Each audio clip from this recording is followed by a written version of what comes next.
إن الحمد لله نحمده ونستعينه ونستغفره ونؤمن به ونتوكل عليه ونعوذ بالله من شرور أنفسنا ومن سيئات أعمالنا من يهده الله فلا مضل له ومن يضلل فلا هادي له فلن تجد له وليا مرشدا ونشهد أن لا إله إلا الله وحده لا شريك له هو الذي لا ضد له ولا ند له لا مثل له ولا مثيل له لا وزير له ولا كفيل له لا شبه له ولا شبيه له لا ولد له ولا والد له وهو الواحد الفرد الصمد لم يلد ولم يولد ولم يكن له كفوا أحد ونشهد أن سيدنا ونبينا وحبيبنا وبشيرنا ونذيرنا وطبيبنا وطبيب أرواحنا وحبيبنا وحبيب ربنا محمدا عبد الله ورسوله أرسله بالحق بشيرا ونذيرا وداعيا إلى الله بإذنه وسراجا منيرا أما بعد فقد قال الله تعالى في كلامه المجيد وفي فرقانه الحميد أعوذ بالله من الشيطان الرجيم بسم الله الرحمن الرحيم وقضى ربك ألا تعبدوا إلا إياه وبالوالدين إحسانا إن الله وملائكته يصلون على النبي يا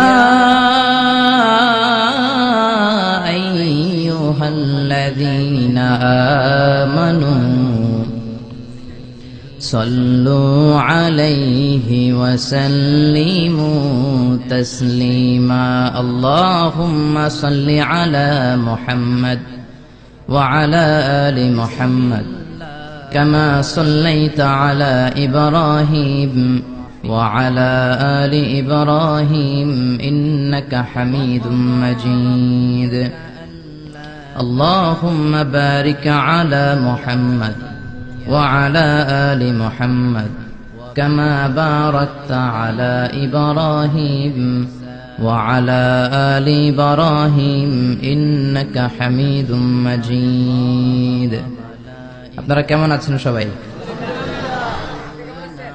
আমি আলহামদুলিল্লাহ ভালো আছি।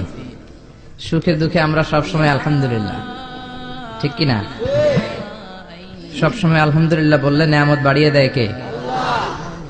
আর আলহামদুলিল্লাহ না বললে নিয়ামত আল্লাহ কেড়ে নেয়। নেয়ামত কেড়ে নেয়ার পাশাপাশি আল্লাহ আযাব দেয়, পানিশমেন্ট দেয়। চিল্লায় কোন ঠিক কিনা? এই যে যত আযাব, গজব, ভূমিকম্প, তুফান, জলোচ্ছ্বাস, বেকারত্বের সমস্যা, এই যে নানা ধরনের সমস্যায় আমরা আমাদের বাংলাদেশে জর্জরিত, এগুলো আমাদের হাতের কামাই। বিশ্বাস হয়? আমরা যদি নামাজি হয়ে যাই, ভদ্র হয়ে যাই, আল্লাহওয়ালা হয়ে যাই, রহমত, বরকত, মার্সি এন্ড ব্লেসিংস দিয়ে বাংলাদেশটারে ভরে দিতে পারে কে? এজন্য রব্বুল আলামিন বলেন, যাহারাল ফাসাদু ফিল বাররি ওয়াল বাহর বিমা কাসাবাত আইদিন নাস। জলে স্থলে এই যে অগ্নিকাণ্ড, জলোচ্ছ্বাস, ভূমিকম্প, বন্যা, এগুলো তোমাদের হাতের কামাই। তোমরা নাফরমানি করার কারণে আমি তোমাদের উপর আযাব দিচ্ছি, গজব দিচ্ছি। বিশ্বনবী বলে, তাসবির সুতা যদি ছিঁড়ে যায়, আপনারা তাসবিহ চিনেন? কুমিল্লাতে বলে তসবি ছড়া, কি বলে? তো এই যে তাসবিহের যে সুতা, এই সুতাটা ছিঁড়ে গেলে তাসবির দানা যেমনি একটার পর একটা টপ টপ করে নিচে পড়তেই থাকে, একটার পর একটা, তারপর আর একটা, তারপর আর একটা। আল্লাহ বলে, তোমরা যখন নাফরমান হয়ে যাবা, আকাশ থেকে আযাব আর গজব তাসবির দানার মতো একটার পর একটা, তারপর আর একটা, তারপর আর একটা পড়তেই থাকবে, আযাব আর গজব আসতেই থাকবে। চিল্লা এখন ঠিক কিনা? এজন্য এগুলো আমাদের হাতের কামাই। আমরা যদি শুকরিয়া করি, আল্লাহ আযাব বন্ধ করে দিবে, এই গজব বন্ধ করে দিবে, এই দুর্যোগ বন্ধ করে দিবে, আর রহমত দিয়ে আমাদের পুরো সমাজটাকে পরিপূর্ণ করে দিবে কে? আল্লাহ। এজন্য সুখে দুঃখে সব সময় আমরা পড়বো আলহামদুলিল্লাহ। কি পড়বো? আরো জোরে পড়েন, কি পড়বো? চান্দোলা চরের পাথর যুব প্রবাসী কল্যাণ সংগঠনের উদ্যোগে 18তম বাৎসরিক ওয়াজ ও দোয়ার মাহফিল। আজকের প্রোগ্রামের সভাপতি জনাব মোহাম্মদ হাজী আব্দুল বারেক, চরের পাথর। কোরআনের বাণীর এমন একটা সম্মোহনী শক্তি আল্লাহ তাআলা কোরআনের ভেতর দিয়েছেন, এর কারণে কোরআনের কথা শুধু আমরা শুনলে আমাদের হৃদয়ে যে শুধু ঠান্ডা হয় এমনটা নয়, অমুসলিমরাও যদি কোরআনের কথা শুনে অমুসলিমদের অন্তরটারেও ঠান্ডা করে দেয় কে? আপনারা মিশরের কারি আব্দুল বাসেতের নাম শুনেছেন? ওনাকে নিয়ে মিশরের প্রেসিডেন্ট জামাল আব্দুল নাসের একবার সোভিয়েত ইউনিয়নে গিয়েছিল, যেটাকে আমরা বর্তমানে বলি রাশিয়া। কি বলি? রাশিয়া। তৎকালীন সময় এটা ছিল সোভিয়েত ইউনিয়ন, এখন এটা হয়েছে রাশিয়া।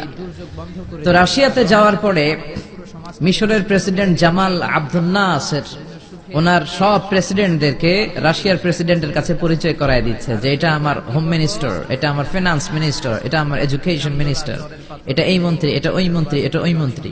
তো সব মন্ত্রীরা সুটেড বুটেড, প্যান্ট পরা, শার্ট পরা, টাই পরা, ব্লেজার পরা।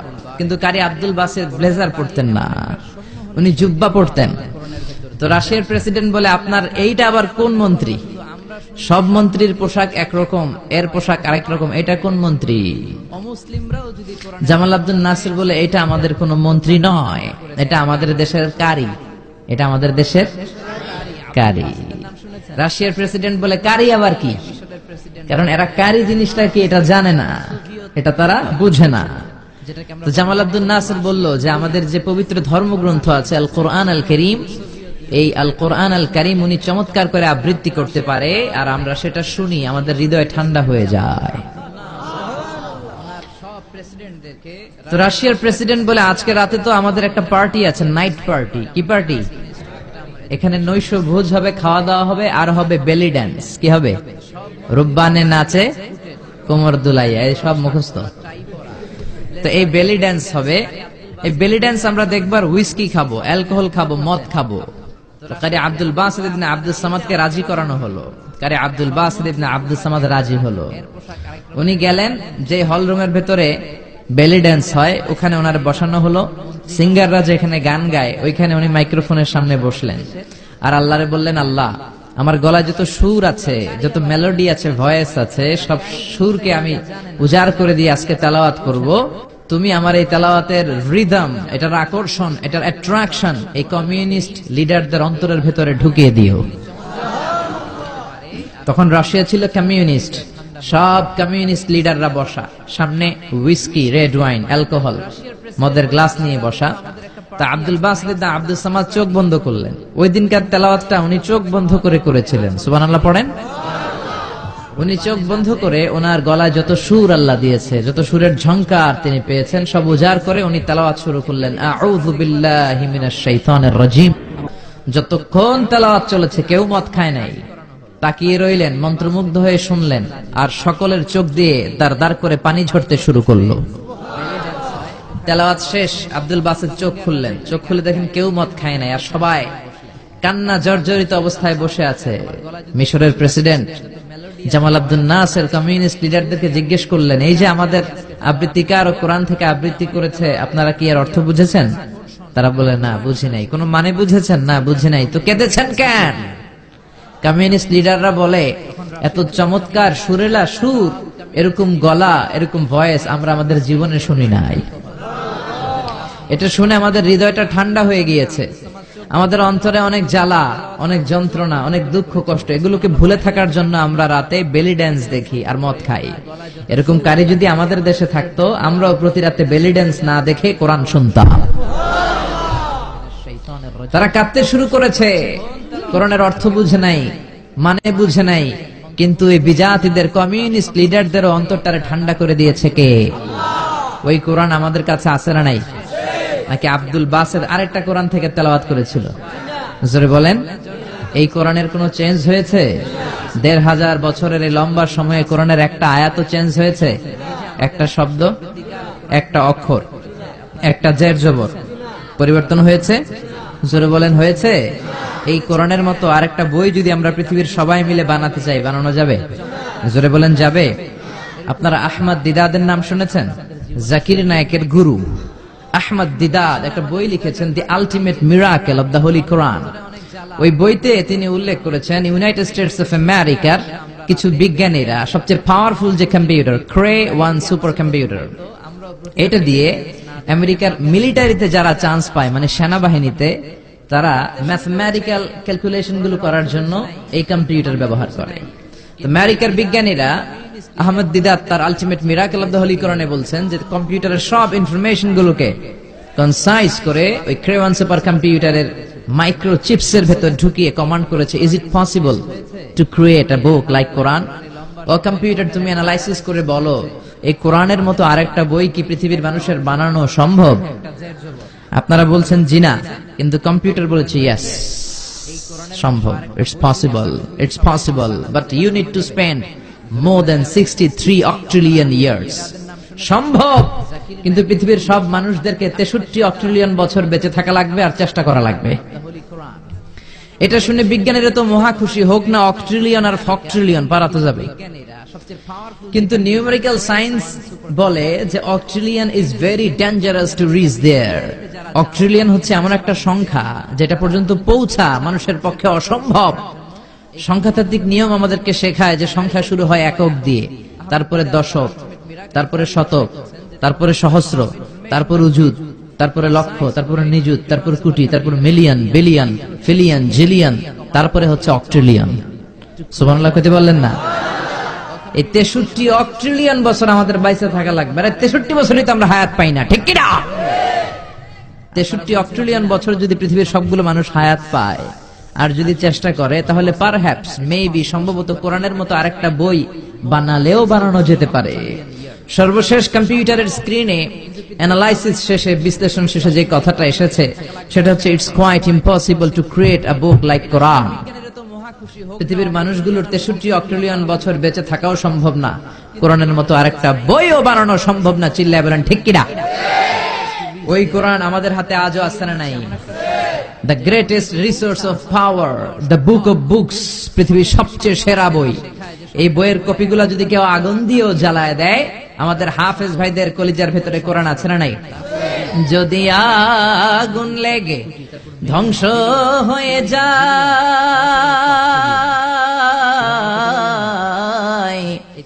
ধ্বংস হয়ে যায়, যদি আগুন লেগে যায়, পুড়ে যায় পৃথিবীর সব বইয়ের দোকান, বিশ্ব থেকে হারাবে না পবিত্র কোরআন, বিশ্ব থেকে হারাবে না পবিত্র কোরআন। পড়েন আল্লাহু আকবার। এজন্য পৃথিবীর যত কোরআন আছে আগুন দিয়ে জ্বালায় দিলে পৃথিবী থেকে কোরআন দূর করা সম্ভব নয়, কারণ হাফেজ ভাইদের কলিজায় কোরআনকে সংরক্ষণ করেছে কে? কেউ যেটা পারে না, পারে কে? আজকে এই কোরআন থেকে আমরা কথা শুনবো, পড়েন ইনশাআল্লাহ। আরো জোরে পড়েন ইনশাআল্লাহ। আমি আমার মূল আলোচনায় যাওয়ার আগে আমাকে একটু করে বলা হয়েছে এই গ্রামের ভেতরে এই এলাকাতে নাকি সুদের খুব দাপট। হ্যাঁ, সুদ খুব মজা লাগে না? সুদ নিয়ে কিছু কথা আমরা শুনবো, রাজি আছেন তো? সবাই রাজি? সুদের সাথে ইসলামের কোন সম্পর্ক? জোরে বলেন সম্পর্ক। সুদ আছে যেখানে মুমিন যাবে না। সুদ হচ্ছে পুঁজিবাদী অর্থনীতির হাতিয়ার। দমন নিপীড়নের মূল মাধ্যম হচ্ছে সুদ। এই সুদের কারণে যারা ধনী এরা শুধু ধনী হতে থাকে, আর যারা গরিব শুধু গরিবই হতে থাকে। ইসলাম চায় না যে রাস্তার এক পাশে পাঁচতলা আর এক পাশে থাকবে গাছতলা। চিল্লা এখন ঠিক কিনা? ইসলাম চায় কায়লা ইয়াকুনা দুলাতান বাইনাল আগনিয়াই মিনকুম, সম্পদ যাতে ধনীদের হাতে কুক্ষিগত হয়ে না থাকে, সম্পদের তারল্য যাতে সবার হাতে পৌঁছে যায়। এজন্য ইসলাম সুদকে করেছে হারাম আর ব্যবসাকে করেছে হালাল। চিল্লায় পড়েন আল্লাহু আকবার। এজন্য রাব্বুল আলামিন বলেন ওয়া আহাল্লাল্লাহুল বাইআ ওয়া হারামার রিবা, আমি আল্লাহ তোমাদের জন্য সুদকে করলাম হারাম আর ব্যবসাকে করে দিলাম হালাল। সুবহানাল্লাহ। ব্যবসাকে হালাল করেছে কে আর সুদকে হারাম করেছে কে? সুদের মধ্যে দেখা যায় অনেক লাভ, অনেক টাকা, অনেক বরকত, শুধু বেড়ে যায়। আল্লাহ বলে তোমাদের দৃষ্টিতে টাকা বেড়ে যায়, আমি আল্লাহর কাছে বাড়ে না। আর তোমরা যখন যাকাত দাও, দান করো, তোমাদের দৃষ্টিতে দেখা যায় টাকা কমে যায়, কিন্তু আমি আল্লাহর কাছে টাকা কমে না। সুবহানাল্লাহ। এজন্য সুদকে আল্লাহ নিশ্চিহ্ন করে দিবেন। ইয়ামহাকুল্লাহ ওয়া ইউরবিস সাদাকাত। আল্লাহ বলে আমি সুদকে নিশ্চিহ্ন করে দেব, সুদকে আমি ধ্বংস করে দেব, সুদের ভেতরে কোনো বরকত দেব না। আর ব্যবসা করলে সামান্য ব্যবসার ভেতরে বরকত ঢুকিয়ে দিবে কে? আরো জোরে বলেন কে? বিশ্বনবী সুদখোরদের উপর লানত দিয়েছে। কি দিয়েছে?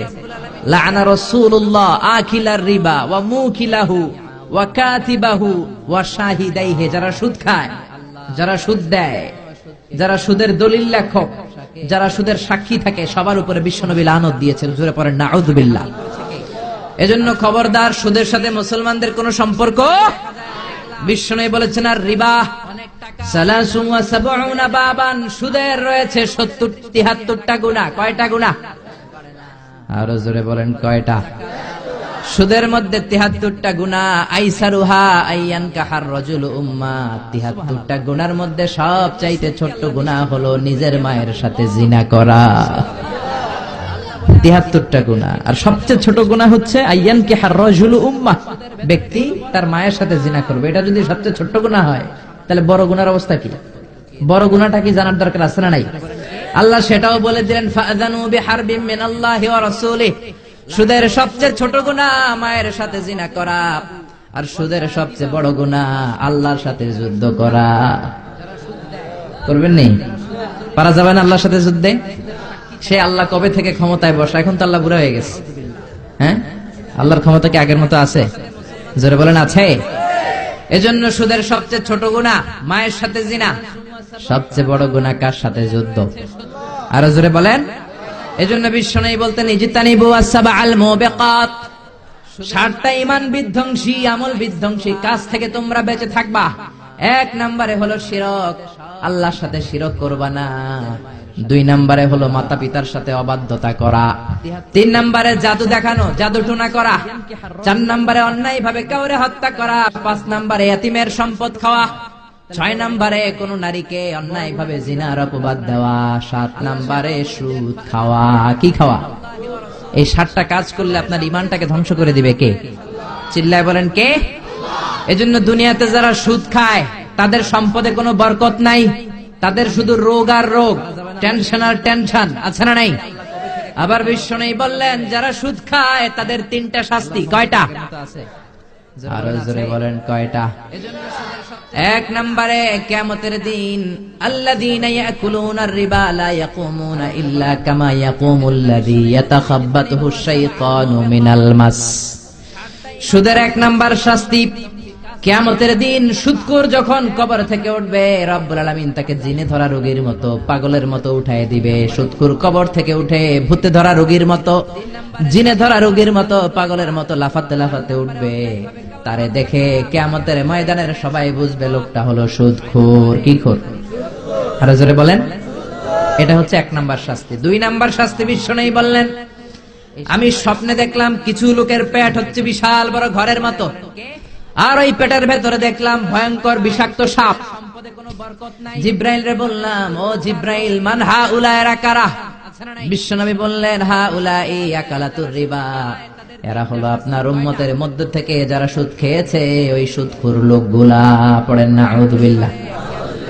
3 নাম্বার শাস্তি বিশ্বনবী বলেন, যে রাতে আমাকে মেরাজে নেওয়া হলো,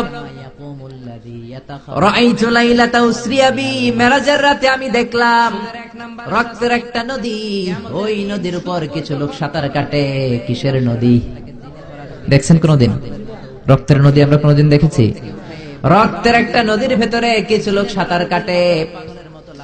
সাঁতার কাটতে কাটতে বাঁচার জন্য যখন পারে আসতে চায়, তীরে আসতে চায়, কিছু ফেরেশতারা অনেক বড় বড় পাথরের খণ্ড নিয়ে বসা, তীরের দিকে আসতে চাইলে প্রচন্ড জোরে পাথর নিক্ষেপ করে তার চেহারার দিকে।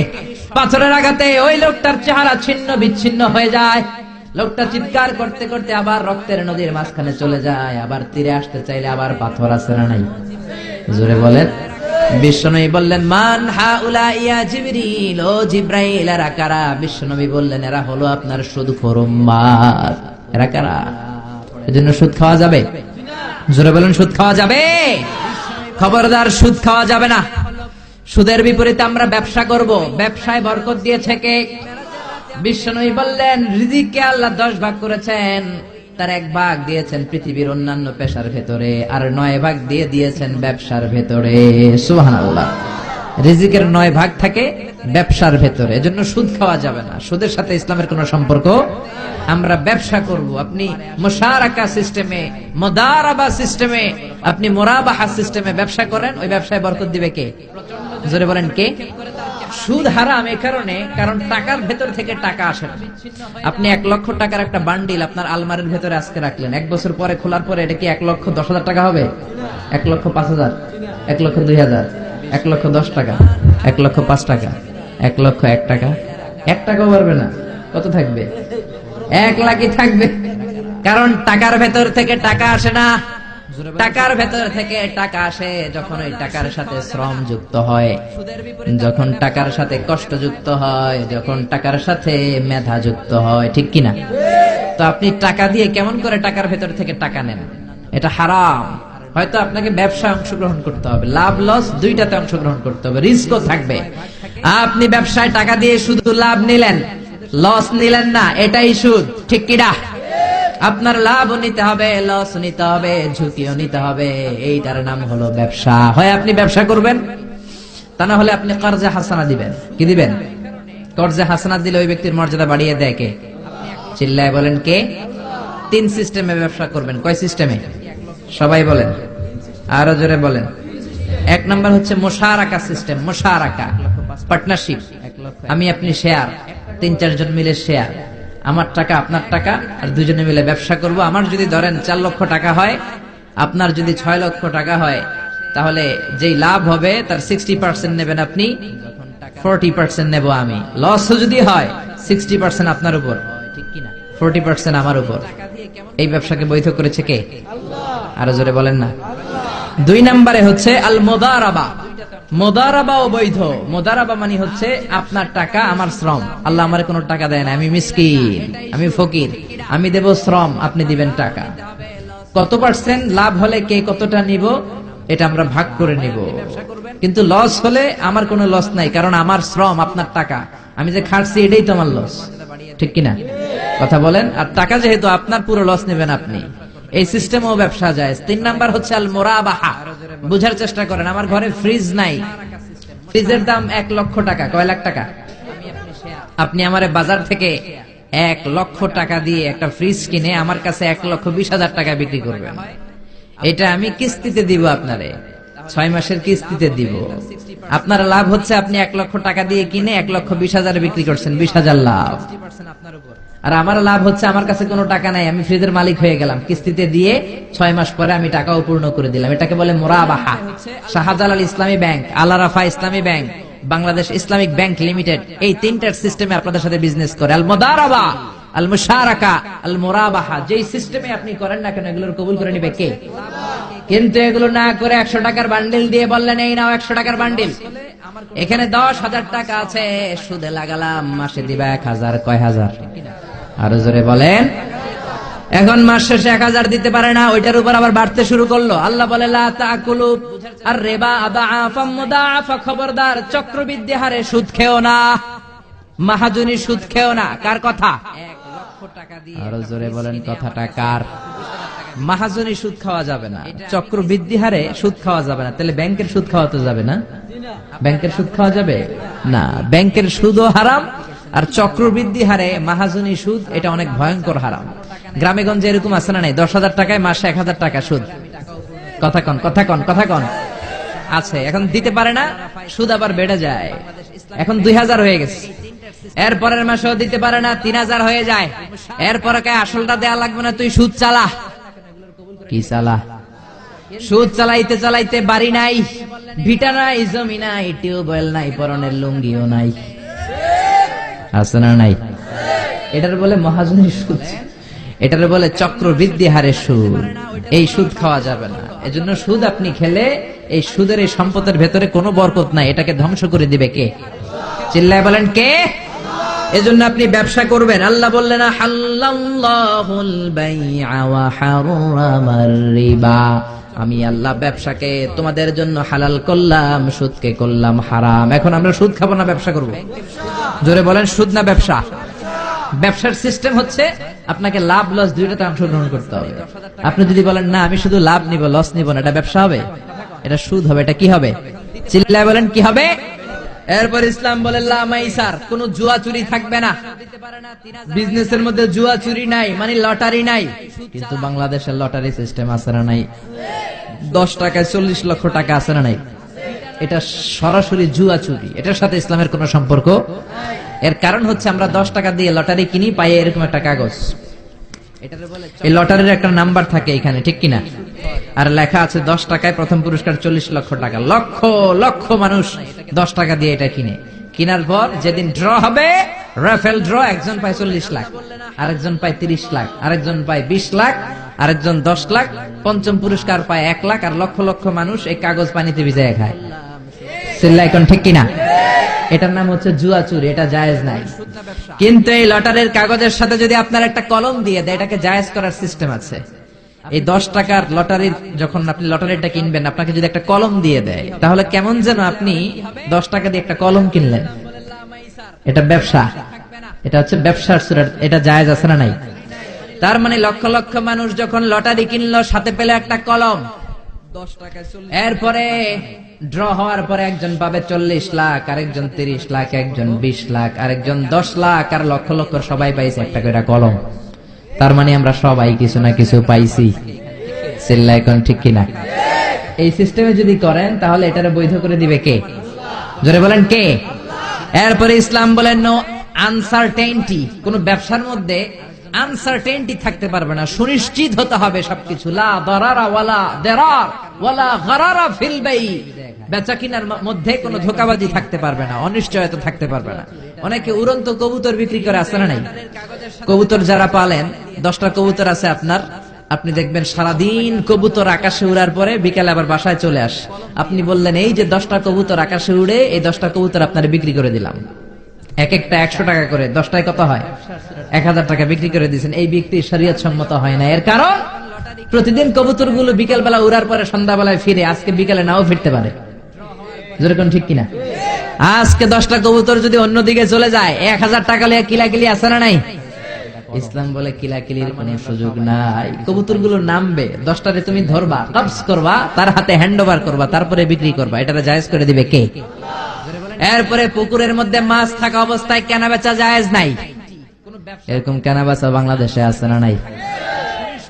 আন্দাজে মানুষে শখের বসে কিনে ফেলে, পুকুরের মধ্যে বুদবুদ করতেছে, ভাবতেছে হাজার হাজার মাছ কিনছে, 10 লক্ষ টাকা দিয়ে কিনে ফেলছে। কই মাছের পুকুর, উঠায় দেয় 20 কেজি কই আর 50 কেজি কাঁকড়া আর 70 কেজি ব্যাং, আছে না নাই?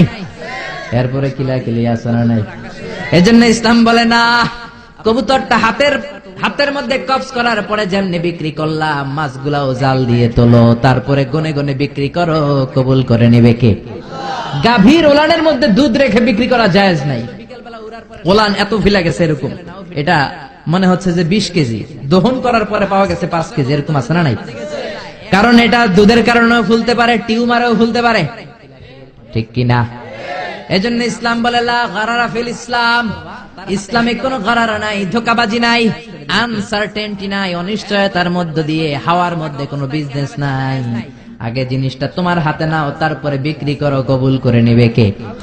শেয়ার বাজার নিয়ে প্রশ্ন করে যেই প্রোডাক্টের ব্যবসা হালাল, ওই প্রোডাক্টের শেয়ারও হালাল, চিল্লায় বলেন ঠিক কিনা? এরপরে বিশ্বনবী বললেন মান গাশশানা ফালাইসা মিন্না, বেচা কিনার মধ্যে যে আমার উম্মতদের মধ্যে যে অন্যকে ধোঁকা দেয়, সে আমার উম্মত হতে পারে। ধোঁকাবাজির ব্যবসা বাংলাদেশে আছে না নাই? ফলের দোকানে গেলে দেখবেন চকচকে যেই সাইডটা, ওই সাইডটা ক্রেতার দিকে রাখে, পচা জায়গাটা নিচের দিকে রাখে, এরকম ব্যবসায় আছে না নাই? বিশ্বনবী মদিনার বাজারে গমের দোকান পরিদর্শন করতে গেলেন, যে দেখলেন গমের স্তূপ, বিশ্বনবী গমের ভেতরে হাত ঢুকায়া দিলেন। উপরে দেখা যায় শুকনা গম, ভিতরে দেখা যায় ভিজা গম। বিশ্বনবী বললেন মান গাশশানা ফালাইসা মিন্না, যে আমাদেরকে ধোঁকা দেয় সে আমাদের উম্মত নয়। The person who deceives us, he is not among us. যে আমাদেরকে ধোঁকা দেয় সে আমাদের উম্মত হতে পারে, চিল্লায় বলেন উম্মত হতে পারে। এজন্য এই ধোঁকাবাজি করে কোনো ব্যবসা করা যাবে? জোরে বলেন। আর সুদের সাথে আমাদের কোনো সম্পর্ক? চিল্লায় বলেন সম্পর্ক। সুদকে ধ্বংস করে দিবে কে? আর ব্যবসায় বরকত ঢুকিয়ে দিবে কে? বরকতে বিশ্বাস করেন তো? বিশ্বাস করেন? অল্পের ভেতরেও বরকত হতে পারে, 1000 কোটি টাকার মধ্যেও বরকত নাও থাকতে পারে, চিল্লায় বলেন ঠিক কিনা? এজন্য আজ থেকে সুদের সাথে আমাদের কোনো সম্পর্ক নেই, আমরা ব্যবসা করব মুশারাকা সিস্টেমে, মুদারাবা সিস্টেমে, মুরাবাহা সিস্টেমে ব্যবসা করব। অল্প প্রফিট হলো এটার মধ্যে বরকত দিবে কে? আরো জোরে বলেন কে? আর সুদের ব্যবসা করবেন না তো? কারা কারা আজকে থেকে সুদের কোনো ব্যবসার সাথে জড়িত থাকবেন না? 2 হাত উঁচু করে আমার আল্লাহরে দেখা। আল্লাহ আমাদের হাতগুলোকে তুমি কবুল করো, চিল্লায় পড়েন আমিন। সুদের আলোচনা ভালো লাগতেছে না? না একেবারে উপরে এসে পড়ছে না? সুদের সাথে ইসলামের কোনো সম্পর্ক নাই। আল্লাহ সুদ থেকে আমাদেরকে বাঁচাক, আল্লাহ আমাদের হালাল রিজিকে বরকত দিক। আরো জোরে পড়েন আমিন। আমি আমার খুতবার শুরুতে সূরাতু বানী ইসরাইলের ছোট্ট একটা আয়াত তেলাওয়াত করেছি। আসুন এই আয়াতের আলোকে আপনাদের সাথে কিছু কথা শেয়ার করি, যদি আপনারা মনোযোগী হন। শুনবেন শুনবেন শুনবেন শুনবেন। রব্বুল আলামিন বলেন ওয়াকাদা রাব্বুকা আল্লা তা'বুদু ইল্লা ইয়াহু ওয়া বিল ওয়ালিদাইনি ইহসানা। আল্লাহ বললেন গোলাম আমার ফয়সালা 2টা, এই 2টা ফয়সালা হলো স্পেশাল ফয়সালা, অনড় ফয়সালা। এই ফয়সালার কোনো নড়চড় নাই, এই ফয়সালার কোনো পরিবর্তন নাই। প্রথম ফয়সালাটা হলো আল্লাহ তা'বুদু ইল্লা ইয়া, ইবাদত হবে একজনের, তিনি কে? আল্লাহ ছাড়া অন্য কারো ইবাদত করা যাবে? আবার আল্লাহ ডেকে বললেন গোলাম জিন জাতি মানব জাতি, এই 2টা জাতিকে আমি সৃষ্টি করেছি শুধু আমার ইবাদতের জন্য, ঠিক কি না? ওয়ামা খালাকতুল জিন্না ওয়াল ইনসা ইল্লা লিয়াবুদুন, আমি জিন জাতি আর মানব জাতিকে কোনো কাজের জন্য তৈরি করি নাই, কোন উদ্দেশ্যে বানাই নাই, শুধুমাত্র কেবলমাত্র একমাত্র আমি আল্লাহর ইবাদতের জন্য বানিয়েছি। কার কথা? আরো জোরে বলেন কার? আল্লাহ ছাড়া কারো ইবাদত করা যায় না। এই পৃথিবীতে যত নবী এসেছে, এই পৃথিবীতে যত রাসূল এসেছে, সব নবী রাসূলের একটাই দাওয়াত ছিল, তোমরা ইবাদত করবে একজনের, তিনি কে? ইয়া কওমি ইবুদুল্লাহা মা লাকুম মিন ইলাহিন গায়রু, ও আমার কওমের লোকেরা, ও আমার স্বজাতির লোকেরা, এক আল্লাহ ছাড়া অন্য কারো ইবাদত করো না। জিকির করতে হবে একজনের, চাইতে হবে একজনের কাছে, সেজদা দিতে হবে একজনকে, তিনি কে? আল্লাহ ছাড়া কাউরে সেজদা দেয়া যাবে? আমাদের দেশে মাজারে যে সেজদা আছে না নাই, এই মাজারের নামে যে ভণ্ডামি, এটার সাথে ইসলামের কোন রিলেশন আছে? সম্পর্ক আছে? এই ভণ্ডামির সাথে ইসলামের কোন সম্পর্ক দোদেল বান্দা কালমা চোরে, না পায় শ্মশান না পায় ঘোরে, দিন থাকিতে আইরে পথে ছাইড়া দে ভণ্ডামি ভণ্ডামি ভণ্ডামি ভণ্ডামি, ছাইড়া দে ভণ্ডামি। ঠিক কিনা? নামাজ রোজা করে না, ইবলিস শয়তানের নানা, এরকম আছে না নাই? নামাজ রোজা করে না, ইবলিস শয়তানের নানা, ধর্মের একখান খুঁটি ধইরা কয়দিন করবা হয়রানি, ভণ্ডামি ভণ্ডামি ভণ্ডামি, ছাইড়া দে ভণ্ডামি। ঠিক কিনা? এজন্য ভণ্ডামির সাথে যারা জড়িত আছে, ভণ্ডামি ছেড়ে দাও, আল্লাহওয়ালা হয়ে যাও। তোমার জীবনে বরকত দিবে কে? তোমার জন্য জান্নাতের দরজা খুলে দিবে কে? এজন্য রব্বুল আলামিন বলেন, ওয়াকাদা রাব্বুকা আল্লা তা'বুদু ইল্লা ইয়্যা ওয়া বিল ওয়ালিদাইনি ইহসানা। আমি আল্লাহর প্রথম ফয়সালা, ইবাদত হবে শুধুমাত্র কেবলমাত্র একজনের, তিনি কে? আমরা প্রত্যেক নামাজে সূরাতুল ফাতিহায় আল্লাহরে বলি, আল্লাহ ইহদিনাস সিরাতাল মুস্তাকিম, ও আল্লাহ আমাদেরকে সহজ সরল পথ দেখাও, সিরাতুল মুস্তাকিম দাও। আল্লাহ বলেন, আনি'বুদুনি হাযা সিরাতুম মুস্তাকিম, আমি আল্লাহর ইবাদত করো, এটাই সিরাতুল মুস্তাকিম। আল্লাহু আকবার। আপনি যদি আল্লাহর ইবাদত করেন তাহলে আপনি বুঝবেন যে আপনি সিরাতুল মুস্তাকিমের উপর আছেন। আর যদি বুঝেন আল্লাহর ইবাদত ছেড়ে আপনি অন্যদিকে দৌড়াচ্ছেন, তার মানে হলো আপনি সিরাতুল মুস্তাকিমের উপর থাকার সৌভাগ্য অর্জন করতে পারেন নাই। চিল্লায় এখন ঠিক কি না? এজন্য আল্লাহ বললেন, আল্লাহর ফয়সালা কয়টা? আরো জোরে বলেন, কয়টা? এক নাম্বার ফয়সালা, ইবাদত হবে শুধু একজনের, তিনি কে? এই ফয়সালার সাথে সবাই একমত? দ্বিমত কেউ নাই? কেউ নাই? দু একজন থাকতে পারে, কেউ নাই। আল্লাহ বললেন, আমার প্রথম ফয়সালা ইবাদত হবে শুধু আমি আল্লাহর। দুই নাম্বার ফয়সালা, ওয়া বিল ওয়ালিদাইনি ইহসানা, ইহসান হবে মাতা পিতার সাথে, মানে ভালো আচরণ হবে মাতা পিতার সাথে। বুঝা গেল ইবাদত হবে আল্লাহর, ইহসান হবে মাতা পিতার। আল্লাহর সাথে, আল্লাহর জন্য আপনি ইবাদত করবেন, আর মাতা পিতার প্রতি আপনি ইহসান করবেন। ইহসান মানে সদাচরণ, ইহসান মানে খেদমত, ইহসান মানে তাদের জন্য খরচ করা, ইহসান মানে আপনার সব সম্পদ তাদের পায়ের সামনে, আপনার সব ক্ষমতা তাদের পায়ের সামনে বিলিয়ে দেয়া, বিছিয়ে দেয়া। চিল্লা এখন ঠিক কিনা? এজন্য আল্লাহ বললেন, আমার দুই নাম্বার ফয়সালা, ওয়া বিল ওয়ালিদাইনি ইহসানা, এজন্য আল্লাহ বললেন আল্লাহর ফয়সালা মাতা পিতার সাথে ইহসান করবা। আমরা বললাম, আল্লাহ আপনার জন্য ইবাদত হবে, এটা আমরা বুঝলাম, মাতা পিতার সাথে ইহসান কেমন করে হবে এটা আমরা বুঝলাম না। আল্লাহ বললেন, ইহসান কাকে বলে যদি না বোঝো তাহলে বুঝে নাও, ইম্মা ইয়াবলুগান্না ইনদাকাল কিবারা আহাদুহুমা আও কিলাহুমা ফালা তাকুল লাহুমা উফ। আল্লাহ নিজেই ইহসানের ব্যাখ্যা দিচ্ছেন। আল্লাহ বললেন, ইহসানের প্রথম তাফসীর হলো, আব্বা আম্মা একজন কিংবা দুইজন যখন বার্ধক্যে উপনীত হয়ে যায়, যখন বয়সে পৌঁছে যায়, খবরদার তাদের কোনো কাজে তুমি নাক ছিটকাতে পারবা না, তাদের কোনো কাজে নাক ছিটকাতে পারবা না, তাদের কোনো কাজে উহ আহ এমনকি উহ শব্দটাও বলা যাবে না। চিল্লা এখন ঠিক কিনা? কারণ আমরা যখন ছোট ছিলাম বাবা মারে কষ্ট দিয়েছি কি দেই নাই? আপনার কত বছর আগের ঘটনা মনে আছে? আপনার বয়স যখন 3, তখন আপনি কি করছিলেন মনে আছে? তো ওইটাই যদি মনে না থাকে, বয়স যখন 2 ছিল ওগুলা মনে আছে? বয়স যখন 1 ছিল ওগুলো মনে আছে? জ্বালাতনটা তো ওই সময় বেশি করছে। চিল্লা এখন ঠিক কিনা? শীতের রাত, আমাকে নিয়ে আমার মা ঘুমালো, আমাকে রেখেছে ডান দিকে, পেশাব করে ডান পাশটা আমি ভিজিয়ে দিয়েছি। আমার মা আমাকে ঘর থেকে বের করে দেয় নাই, শীতের রাতে বাম দিকে আমাকে শোয়ালো। কনকনে মাঘ মাসের শীতের রাতে বাম পাশটাতেও পেশাব করে ভিজিয়ে দিলাম, আমার মামারে ঘর থেকে বের করে দেয় নাই। আমার মা তার বুকের মাঝখানে রেখে ঘুমাতে শুরু করেছে। মাঘ মাসের শীতের রাত, রাত 3টার দিকে পেশাব করে মায়ের বুকটাও আমি ভিজিয়ে দিয়েছি, জামাটাও ভিজিয়ে দিয়েছি। মা 3টার দিকে উঠে নতুন শাড়ি পরে, নতুন জামা পরে, আগের ভিজা পেশাব মাখানো জামাটাকে চেঞ্জ করে আবার আমাকে নিয়ে ঘুমিয়েছে। আমাকে ঘর থেকে বের করেছে নাকি? জোরে বলেন। এজন্য আল্লাহ বুঝাতে চাইলেন, গোলাম ছোট্টবেলা যেমনি কষ্ট দিয়েছো, মা বাবা রেগে যায় নাই। তোরে লাথি মেরে ঘর থেকে তাড়ায় দেয় নাই, তোরে এতিমখানায় দেয় নাই। মা বাবা বয়সে যখন উপনীত হয়ে যায়, বার্ধক্যে যখন পৌঁছে যায়, ওই মা বাবারে খবরদার বৃদ্ধাশ্রমে দিয়ে আসবি না।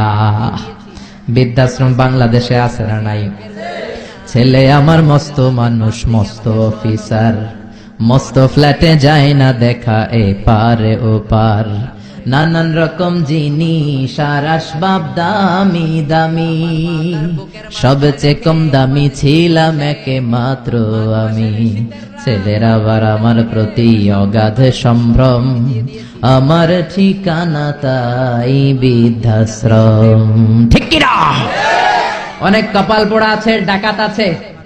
মা বাবা বার্ধক্যে উপনীত হওয়ার পরে তাদের কর্মকাণ্ডে নাক ছিটকায়, ঘরে আর বাবা মারে রাখতে মনে চায় না, বৃদ্ধাশ্রমে রেখে আসে। এরকম ডাকাত আছে রাড়াই। বাবা মারে বৃদ্ধাশ্রমে দেয়া যাবে? চিল্লায় বলেন দেয়া যাবে?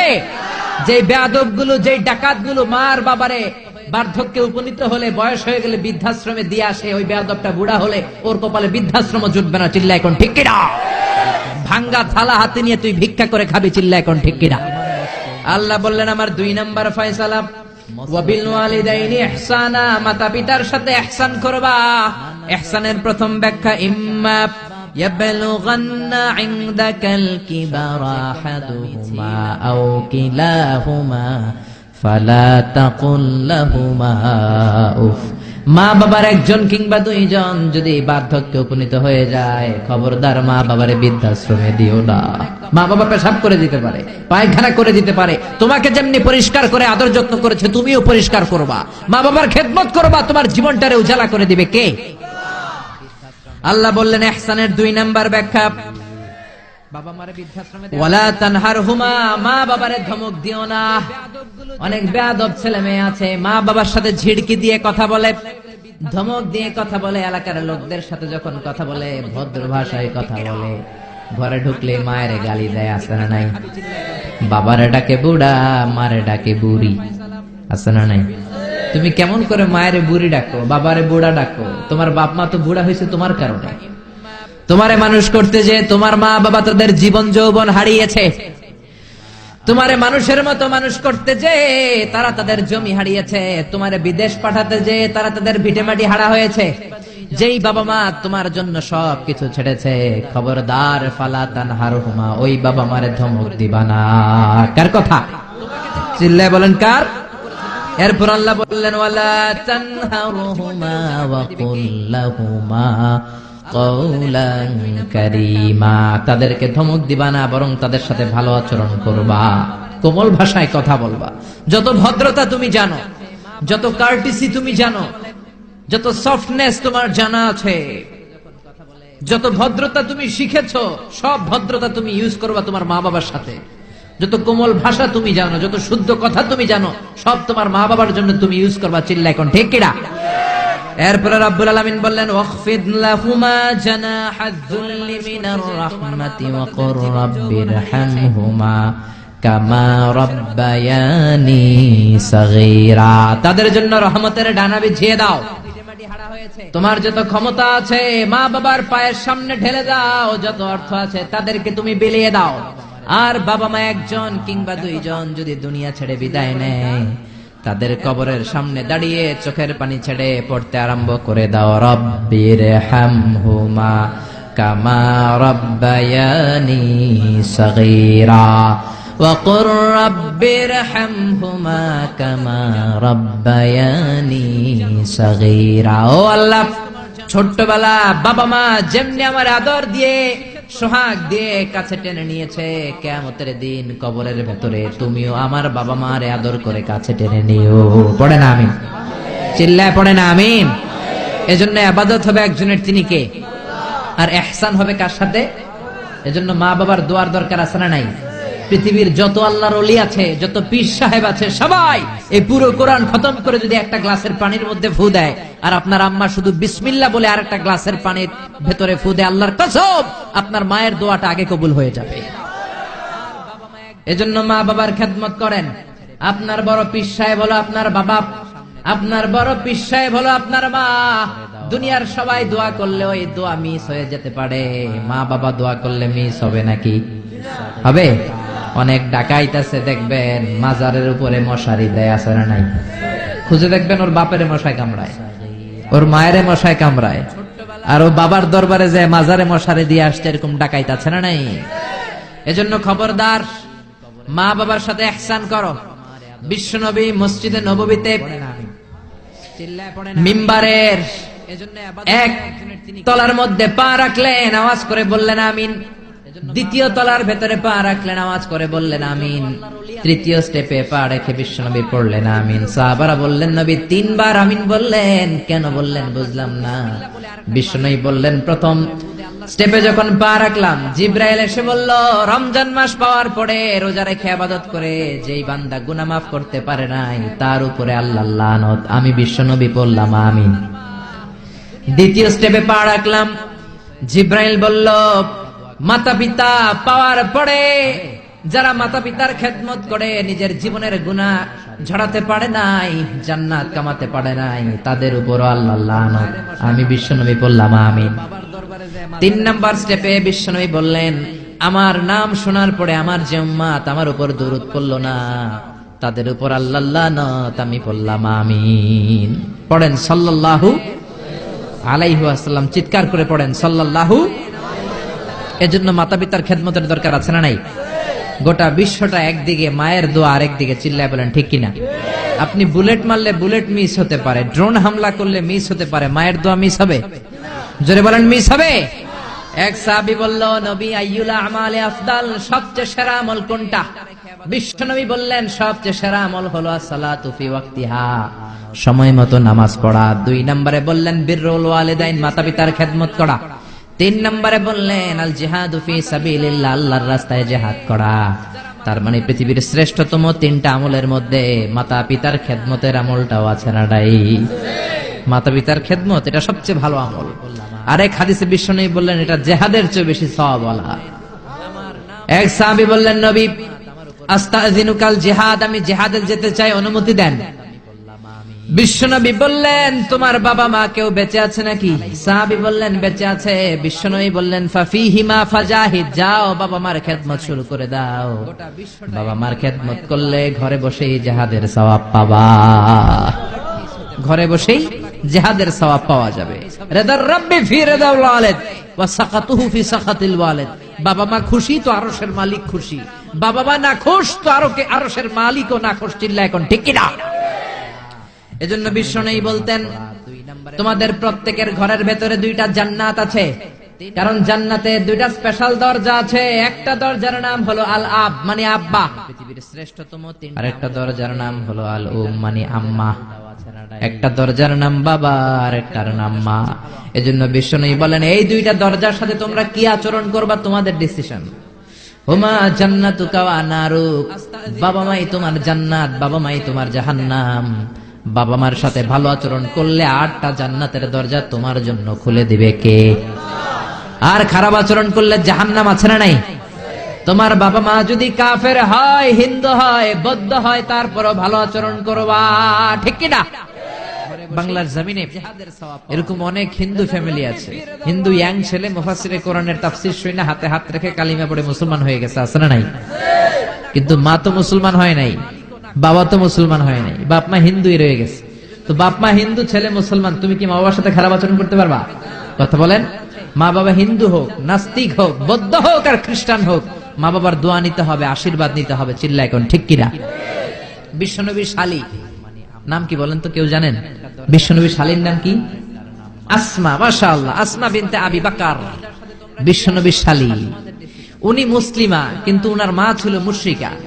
বিশ্বনবীরে বললেন নবী আমি মুসলিমা কিন্তু আমার মা মুশরিকা, কাফেরা, এখন আমি কি করব? আমার মায়ের সাথে কি ভালো আচরণ করব নাকি? বিশ্বনবী বললেন খবরদার, মা মুশরিক হোক কাফের হোক তারপরেও তোমার মা, ঠিক কিনা? সিলিহা, দোয়া দাও, ভালো আচরণ করো, সম্পর্কটারে মিলায় রাখো, তোমার জান্নাতে ঢুকাই দিবে কে? 3 জিনিসের দিকে তাকালেই সওয়াব। তিনটা জিনিসের দিকে তাকানোর সাথে সাথে আপনার আমলনামায় সওয়াব দিবে কে? 1 নাম্বার নাযার ইলাল কোরআন, কোরআনের দিকে যখন নজর করে তাকাবেন আপনার আমলনামায় সওয়াব দিবে কে? সুবহানাল্লাহ কইতে মনে চায় না? 2 নম্বরে কাবা, কাবার দিকে তাকালে সওয়াব দেয় কে? 3 নম্বরে আন-নাযার ইলা ওয়াজহিল ওয়ালিদাইন, মাতা-পিতার চেহারার দিকে নজর করে তাকালে সওয়াব দেয় কে? আসমা, মাশাআল্লাহ, আসমা বিনতে। এজন্য বিশ্বনবী বললেন সালাসু দাওয়াতিন মুস্তাজাবাত, 3 ব্যক্তির দোয়া কোনদিন আল্লাহ ফিরায় না। 1 নম্বরে দাওয়াতুল মুসাফির, মুসাফিরের দোয়া। আপনি সফর করেন না মাঝে মাঝে?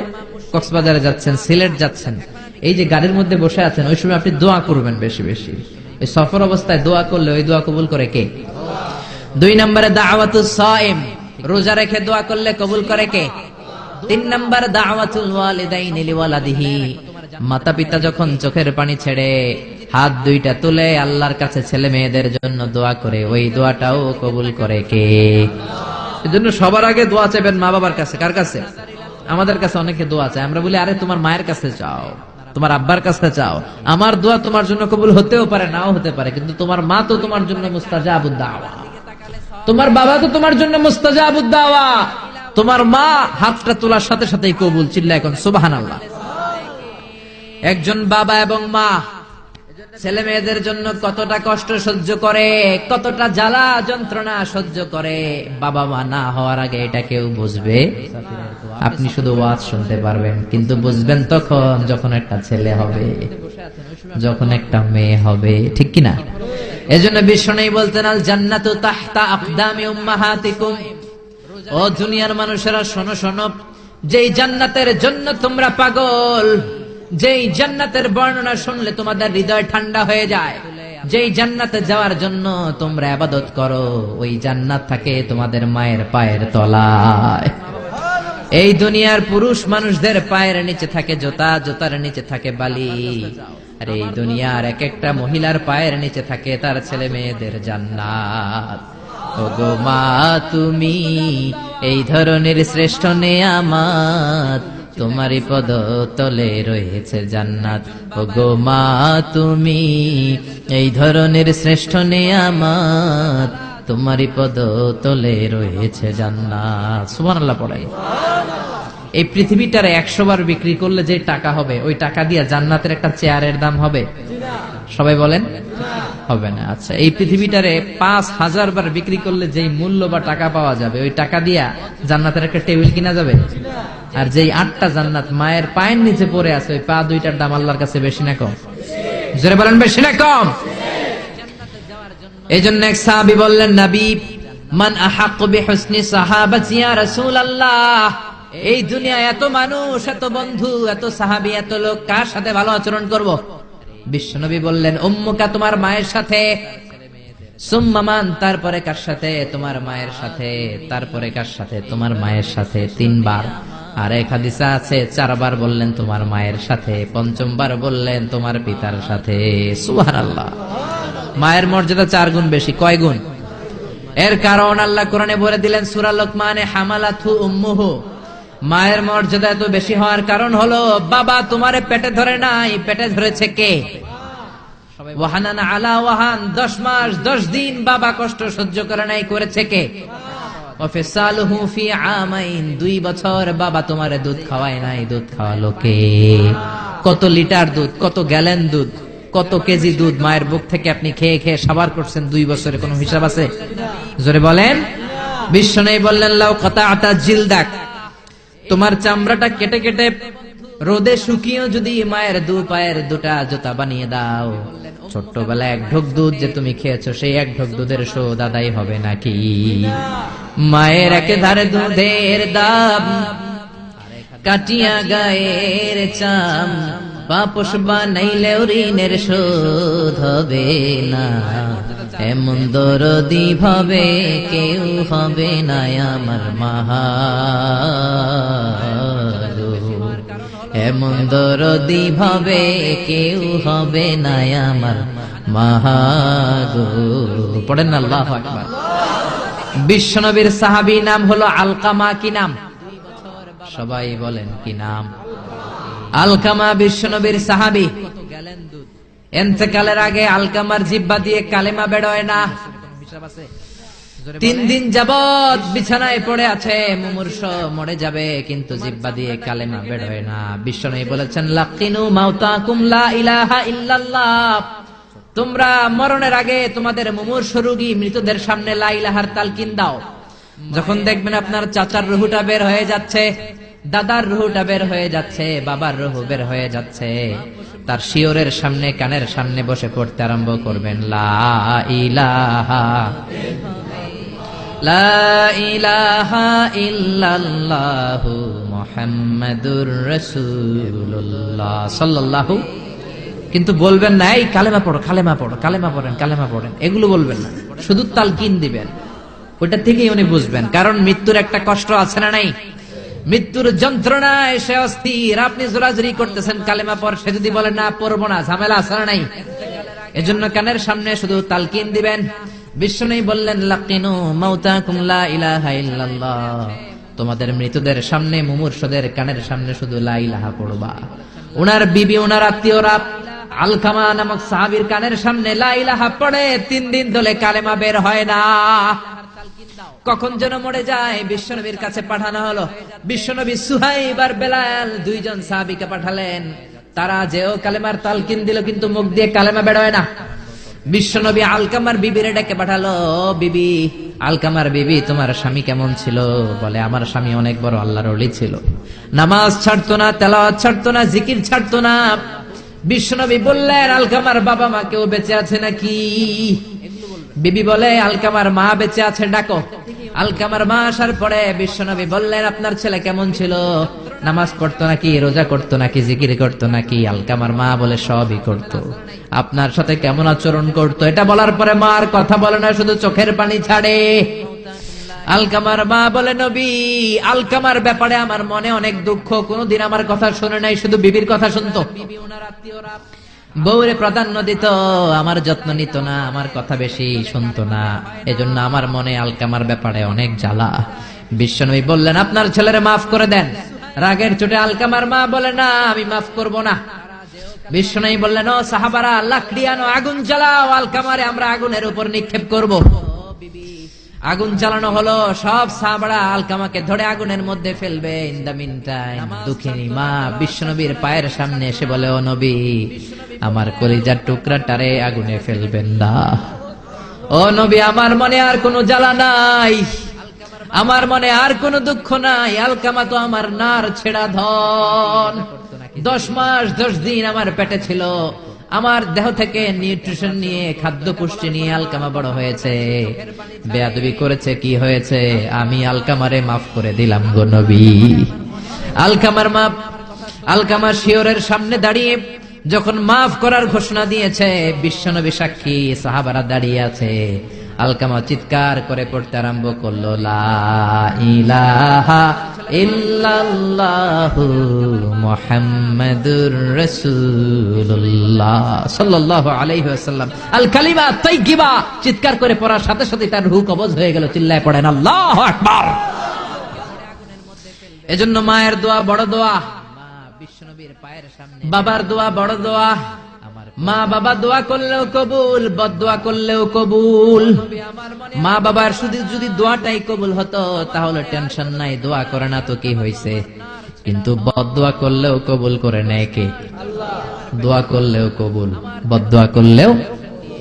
সাইয়েদনা ইব্রাহিম আলাইহিস সালাম সাইয়েদনা ইসমাঈল আর হাজরাকে, আরবিতে নাম হলো হাজার, রেখে গেলেন মক্কায়। ওনার বিবি হাজরা ইন্তেকাল করলো, ছোট্ট দুধের শিশু, ওনার পায়ের ধাক্কায় জামজামের পানি বের হলো, বড় হতে লাগলেন। শৈশব পেরিয়ে কৈশোর, কৈশোর পেরিয়ে যৌবন, তাগড়া যুবক। তখন জুরহুম নামক একটা কওমের একটা মেয়েকে তিনি বিয়ে করলেন।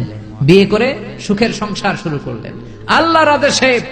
অনেক পরে সাইয়েদনা ইব্রাহিম তার কলিজার টুকরা ইসমাইলের বাড়িতে বেড়াতে গেল। কার বাড়িতে? কে গেল বেড়াতে? সাইয়েদনা ইব্রাহিম বেড়াতে গেলেন। যাওয়ার পরে দেখে সাইয়েদনা ইসমাইল ঘরে নাই। দরজার বাইরে থেকে সালাম দিলেন, আসসালামু আলাইকুম। এটা কিন্তু প্রামাণ্য বর্ণনা দিচ্ছি আমি বুখারী থেকে, বুখারীর বর্ণনা, এটা গল্প না। দরজার বাইরে থেকে সালাম দিলেন, আসসালামু আলাইকুম। ভেতর থেকে কর্কশ গলায়, ঝাঁঝালো কণ্ঠে, কণ্ঠের মধ্যে কোনো মায়া নাই, দয়া নাই। এরকম একটা কণ্ঠের মেয়ে উত্তর করে বলল, ওয়া আলাইকুমুস সালাম। সাইয়েদনা ইব্রাহিম জিজ্ঞেস করলো, কাইফা হালুকি ইয়া উম্মি, ও মা তুমি কেমন আছো? মেয়ে কয়, বেশি ভালো না। সংসার কেমন চলে? সুবিধার না?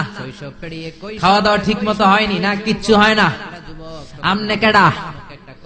সাইয়েদনা ইব্রাহিম বলে, আমি কে তোমার জানার দরকার নাই। ইদা জাআ যাওজুকি মিনাল গাবা, স্বামী যখন তোমার বন থেকে শিকার করে ফিরবে, ফাকরাই আলাইহিস সালাম, তোমার স্বামীরে আমার পক্ষ থেকে একটা সালাম দিবা। ও মুরিহি আন ইগায়রা আতাবাতা বাবিহি, বলবা ঘরের দরজার চৌকাঠটা যেন পাল্টে ফেলে। সাইয়েদনা ইব্রাহিম চলে গেলেন। বিকেল বেলা জঙ্গল থেকে শিকার করে সাইয়েদনা ইসমাইল ঘরে ফিরলেন। ঘরে ফেরার পর বিবি বলে, একটা বুড়া আইছিল। বুড়া কে আইছিল? সাইয়েদনা ইসমাইল বলে, বুড়া?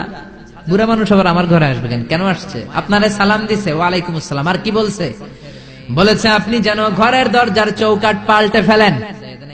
ও মিয়া, চোর বুঝে চোরের সিগন্যাল, পুলিশ বুঝে পুলিশের সিগন্যাল, নবী বুঝে নবীর সিগন্যাল, ঠিক কিনা? সাইয়েদনা ইসমাইল তো বুঝে ফেললেন, কিরে ঘরের দরজার চৌকাঠ পাল্টে ফেলো, এরকম রূপক কথা, মেটাফরিক্যাল ইঙ্গিত দুনিয়ার সাধারণ মানুষ দিতে পারে না। চিৎকার দিয়ে বিবিরে বললেন, ও কপাল পুড়ি, তুই কি করলি? নিজের কপাল পুড়লি, নিজের কপালে নিজে কুড়াল দিলি। যেই লোকটারে বুড়া বুড়া বলে সম্বোধন করলি, ওই লোকটার কেউ নয়, আমার জন্মদাতা পিতা, এই জামানার সবচেয়ে বড় পয়গম্বর ইব্রাহিম খলিল। আমার বাবা যে সিগন্যাল দিয়েছে, এটা তো গ্রিন সিগন্যাল না, এটা রেড সিগন্যাল। তার মানে তোর তালাক দিতে বলেছে, get out, get out, divorce, তালাক দিয়ে দিলাম, যা। আপনার আব্বাও যদি বলে তোমার বউরেও তালাক দিয়ে দাও, দিয়ে দিবেন নাকি? এবার দিয়ে দিয়েন না। আপনার বাবাও বাবা, ইসমাইলের বাবা ইব্রাহিমও, কথা বলেন। সাইয়েদনা ইব্রাহিম ছিলেন আল্লাহর জালিল কাদের পয়গম্বর। আকাশ থেকে ওহী আসলে নবীরা কথা বলে, মন গড়া নবীরা কিছু বলে না। আপনার বউকে যদি আপনার বাবা বলে তোর বউরে তালাক দে, দিয়ে দিয়েন না। আবার কি করবেন? বুঝাবেন, বাবারও বুঝাবেন, বিবিরও বুঝাবেন, ঘরের ভিতরে সংলাপ করবেন, সমঝোতা করবেন। আমাদের দেশের দুই নেত্রী সংলাপ করে না তো কি হয়েছে? আমরা করব, আমরা ঘরে ঘরে সংলাপ করব, সমঝোতা করব, ঠিক কিনা? মিলায়ে দিবেন, মিলায়ে দিলে বরকত আছে না নাই? কেউ ঝগড়া লাগলে মিলাবেন, মারামারি লাগলে মিলাবেন। কেউ যদি আরেকজনরে মারতে যায়, উদ্ধত হয়, মিলায়ে দিবেন। যারা মিলায়ে দেয় তাদের মর্যাদা বাড়ায় দেয় কে? কিন্তু সমাজের কিছু দুষ্ট চরিত্রের লোক আছে, দুইজন যদি মারামারি লাগে আরো লাগায়া দেয়, আছে না নাই? আগুন লাগলে আপনারা কি ঢালেন? অনেকে তেল ঢালে, আছে না নাই? এখন আগুন লাগলে কি তেল ঢালবেন না পানি ঢালবেন? মিলায়ে দিবেন। বউরও বুঝাবেন, বাবারও বুঝাবেন, দুইজনরে বুঝায় আস্তে ধীরে আগাবেন। তালাক তো অনেক পরের কথা। ইসলামের দেয়া অনুশাসন যদি আমরা মেনে চলি, কোনোভাবেই তালাক হবে না। স্বামীকে আল্লাহ কিছু দায় দায়িত্ব দিয়েছেন, স্ত্রীকে আল্লাহ কিছু দায় দায়িত্ব দিয়েছেন। এই দুইটা দায়িত্ব যে কত গুরু দায়িত্ব, গোটা বিশ্বব্যাপী এই দায়িত্বের মধ্য দিয়ে বিশ্বটা চলে। পৃথিবীর প্রথম স্বামী ছিলেন সাইয়েদনা আদম, পৃথিবীর প্রথম বউ ছিল হাওয়া। সেখান থেকে স্বামী স্ত্রীর এই জীবন আছে না নাই? স্বামী আর স্ত্রী বানায় যেজন মিস্ত্রি, সে বড় আজব কারিগর, ঠিক কিনা? স্বামী আর স্ত্রী বানায় যেজন মিস্ত্রি, সে বড় জটিল কারিগর। এজন্য এই সম্পর্কটা বড় ভয়ঙ্কর সম্পর্ক, এটাকে মিলিয়ে রাখতে হবে। তালাকের সিস্টেম হচ্ছে, প্রথমে আপনি ফাইদুহুন্না, কোরআন বলে আপনি প্রথমে স্ত্রীকে ওয়াজ করবেন। ঝগড়া হলে কি করবেন? ঘরে ওয়াজ নাই, আছে মারামারি, আটকিলা গিলি। ওয়াজ করবেন, ওয়াজেও কাজ হচ্ছে না, বুঝানোর চেষ্টা করবেন, বুঝে না। এরপরে আল্লাহ বললেন, ওয়াহজুরুহুন্না ফিল মাদাজি', বিছানা আলাদা করে দাও, তুমি এক রুমে ঘুমাবা, তোমার বিবিরে দিবা আরেক রুম। কিছুদিন বিচ্ছেদ চললে ওই বিবির অন্তরে ভালোবাসা তৈরি করে দিবে কে? সুবহানাল্লাহ পড়েন। এখন ওয়াজ করলেন, বুঝাইলেন, বুঝে না। বিছানা আলাদা করলেন, তাও শোনে না। এবার ওয়াদ্রিবুহুন্না, কোরআন বলল বউরে শাসন করো। অনেকে বলে বউরে পিটাও, না, পিটানোর কথা বলে নাই। ওয়াদ্রিবুহুন্না মানে তাদেরকে শাসাও, শাসন করো। মুফাসসিররা এটা তাফসীর করতে যে হয়রান হয়েছে যে কি দিয়ে পিটাবে। কোন মুফাসসির কয় খেজুরের ছোট্ট ডালা দিয়ে এরকম বাড়ি মারবে, আর বলবে ভালো কথা কই হনুস না কেন। অনেকে বলবে, অনেক মুফাসসির বলেছে মেসওয়াক দিয়ে বাড়ি মারবে, তোমার এত বোঝাই বুঝো না কেন, দুইটা ছেলে মেয়ে হয়েছে আমাদের, এত সুন্দর সংসার, হানিমুন করেছিলাম কক্সবাজারে, স্মৃতিগুলো কি তোমার মনে পড়ে না? তুমি আমার কৈতরি, তুমি আমার টুনটুনি, তুমি আমার সোনামণি। এগুলোকে বুঝাবেন, এরপরও মানে না। অনেক মুফাসসির কইছে বালিশ দিয়া পিটাইবেন, কোল বালিশ দিয়া, যাতে হাত পা না ভাঙে। ওয়াদ্রিবুহুন্না, অনেক ডাকাইতেছে লাঠি দিয়া পিটায়, আছে না নাই? ইসলাম বলে না না, বনিব না, না হলে প্রথম স্টেপ ওয়াজ করো, বুঝাও।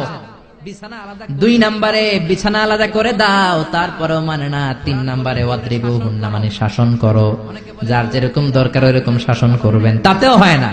তারপরে ফাবাআসু হাকামাম মিন আহলিহি হাকামাম মিন আহলিহা, এই 3টা স্টেপেও কাজ হয় না। আপনার মুরব্বিদের ডাকবেন, সালিস, মেয়ের পক্ষের মুরব্বিদের ডাকবেন, 2 পক্ষের বেআইনরা মিলে মিলছিল করে দেওয়ার চেষ্টা করবে, তাতেও কাজ হয় না। 4টা স্টেপ শেষ, 5ম স্টেপ হলো তালাক। আর আমরা 2টাই কই 3 তালাক, আছে না নাই? ওমরে ফারুকের জামানায় এক লোক তার বউরে দিছে 100 তালাক, রাগের চোটে। এরকম ডাকাইত আমাদের দেশে আছে না নাই? এখন বিবি এসে বলে, ওমরে ফারুক 100 তালাক দিয়েছে আমার স্বামী, কি করব? সাইয়েদনা ওমরে ফারুক বলে, তোর ডাকাইত স্বামীটা কোথায়? কয় এই জায়গায়। কিরে কয় তালাক দিছিস? কয় 100টা।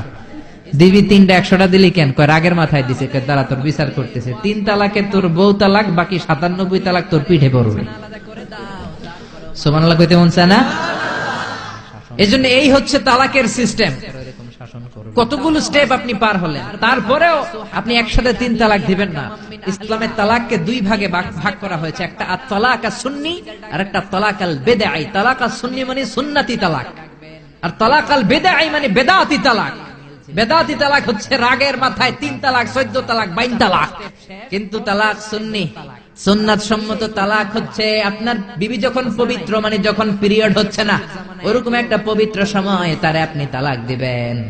1 মাসের সময় আছে, একটা তালাক দিবেন, 1 মাসের ডিউরেশন, এর মধ্যে বিবির আবার নিয়ে আসতে পারবেন, কোনো সমস্যা নাই। সুবহানাল্লাহ পড়েন।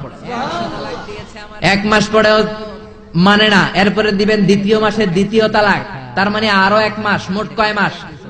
2 মাস পরেও মিল মিশ হয় না, তারপরে 3য় মাসে তালাক দিলেন। এই 3 তালাক দেওয়ার পরে বিবি আবাদুল আবাদ আপনার জন্য হারাম হয়ে গেল। কত সুন্দর স্টেপ মেনটেন করে কত দূরে তালাক, আর আমরা দইরেই কই তালাক। এজন্য খবরদার। সাইয়েদনা ইসমাইল বললেন, কপাল পুল্লি তুই, যারে বুড়া বলে গালি দিলি আসলে বুড়া নয়, এই লোকটাই আমার বাবা ইব্রাহিম খলিল। আমার বাবা বলেছে তোরে তালাক দিতে, গেট আউট, তালাক দিয়ে দিলাম তোরে, যা ভাগ। বউ শেষ, নতুন বিয়ে করলো, নতুন সুখের সংসার। 3 বছর পর সাইয়েদনা ইব্রাহিম আবার ছেলের বাড়িতে বেড়াতে আসলেন। আজকেও সাইয়েদনা ইসমাইল ঘরে নাই। সাইয়েদনা ইব্রাহিম আজকে সালাম দিলেন, আসসালামু আলাইক। সাইয়েদনা ইব্রাহিম সালাম দিলেন, আজকে ঘরের ভেতর থেকে জাদুমাখা কণ্ঠে, মধুমাখা কণ্ঠে, সুরেলা কণ্ঠে একটা মেয়ে বলল, ওয়া আলাইকুমুস সালাম। সাইয়েদনা ইব্রাহিম বললেন, কাইফা হালুকি ইয়া উম্মি, মা কেমন আছো? মেয়েটা বলে, আলহামদুলিল্লাহ আলা কুল্লি হাল, সব সময় আলহামদুলিল্লাহ। সব সময় কি? তোমাদের জীবন যাপন কেমন চলে? খুব ভালো চলে। তোমার স্বামী কই? বনে গিয়েছে। এবার মেয়েটা বলে, আপনি কে? সাইয়েদনা ইব্রাহিম বলে, আমার পরিচয় দেব না। ইসমাইল বললেন, মেয়েটা বলে, আপনার পরিচয় না দিল আপনার সাথে কথা বলবো না। আমরা স্বামী স্ত্রী 2 জন থাকি মরুভূমির মাঝখানে, আমাদের খোঁজ খবর নেওয়ার কেউ নাই। আপনি কে? এরকম দিল দরিয়ার একজন মুরব্বী, আমাদের খোঁজ নিতে আসলেন, আপনার পরিচয়টা আপনি বলেন। সাইয়েদনা ইব্রাহিম তার পরিচয় দেয় না। মেয়ে বলে, পরিচয় না দিলে আমি কথাও কই না। বাধ্য হয়ে ঘরের ভিতরে ঢুকলেন, জোর করে মেয়েটা সাইয়েদনা ইব্রাহিমকে ঘরে ঢুকালেন, রুটি বানিয়ে খাওয়ালেন, গোশত খাওয়ালেন, খেজুর খাওয়ালেন, শরবত খাওয়ালেন।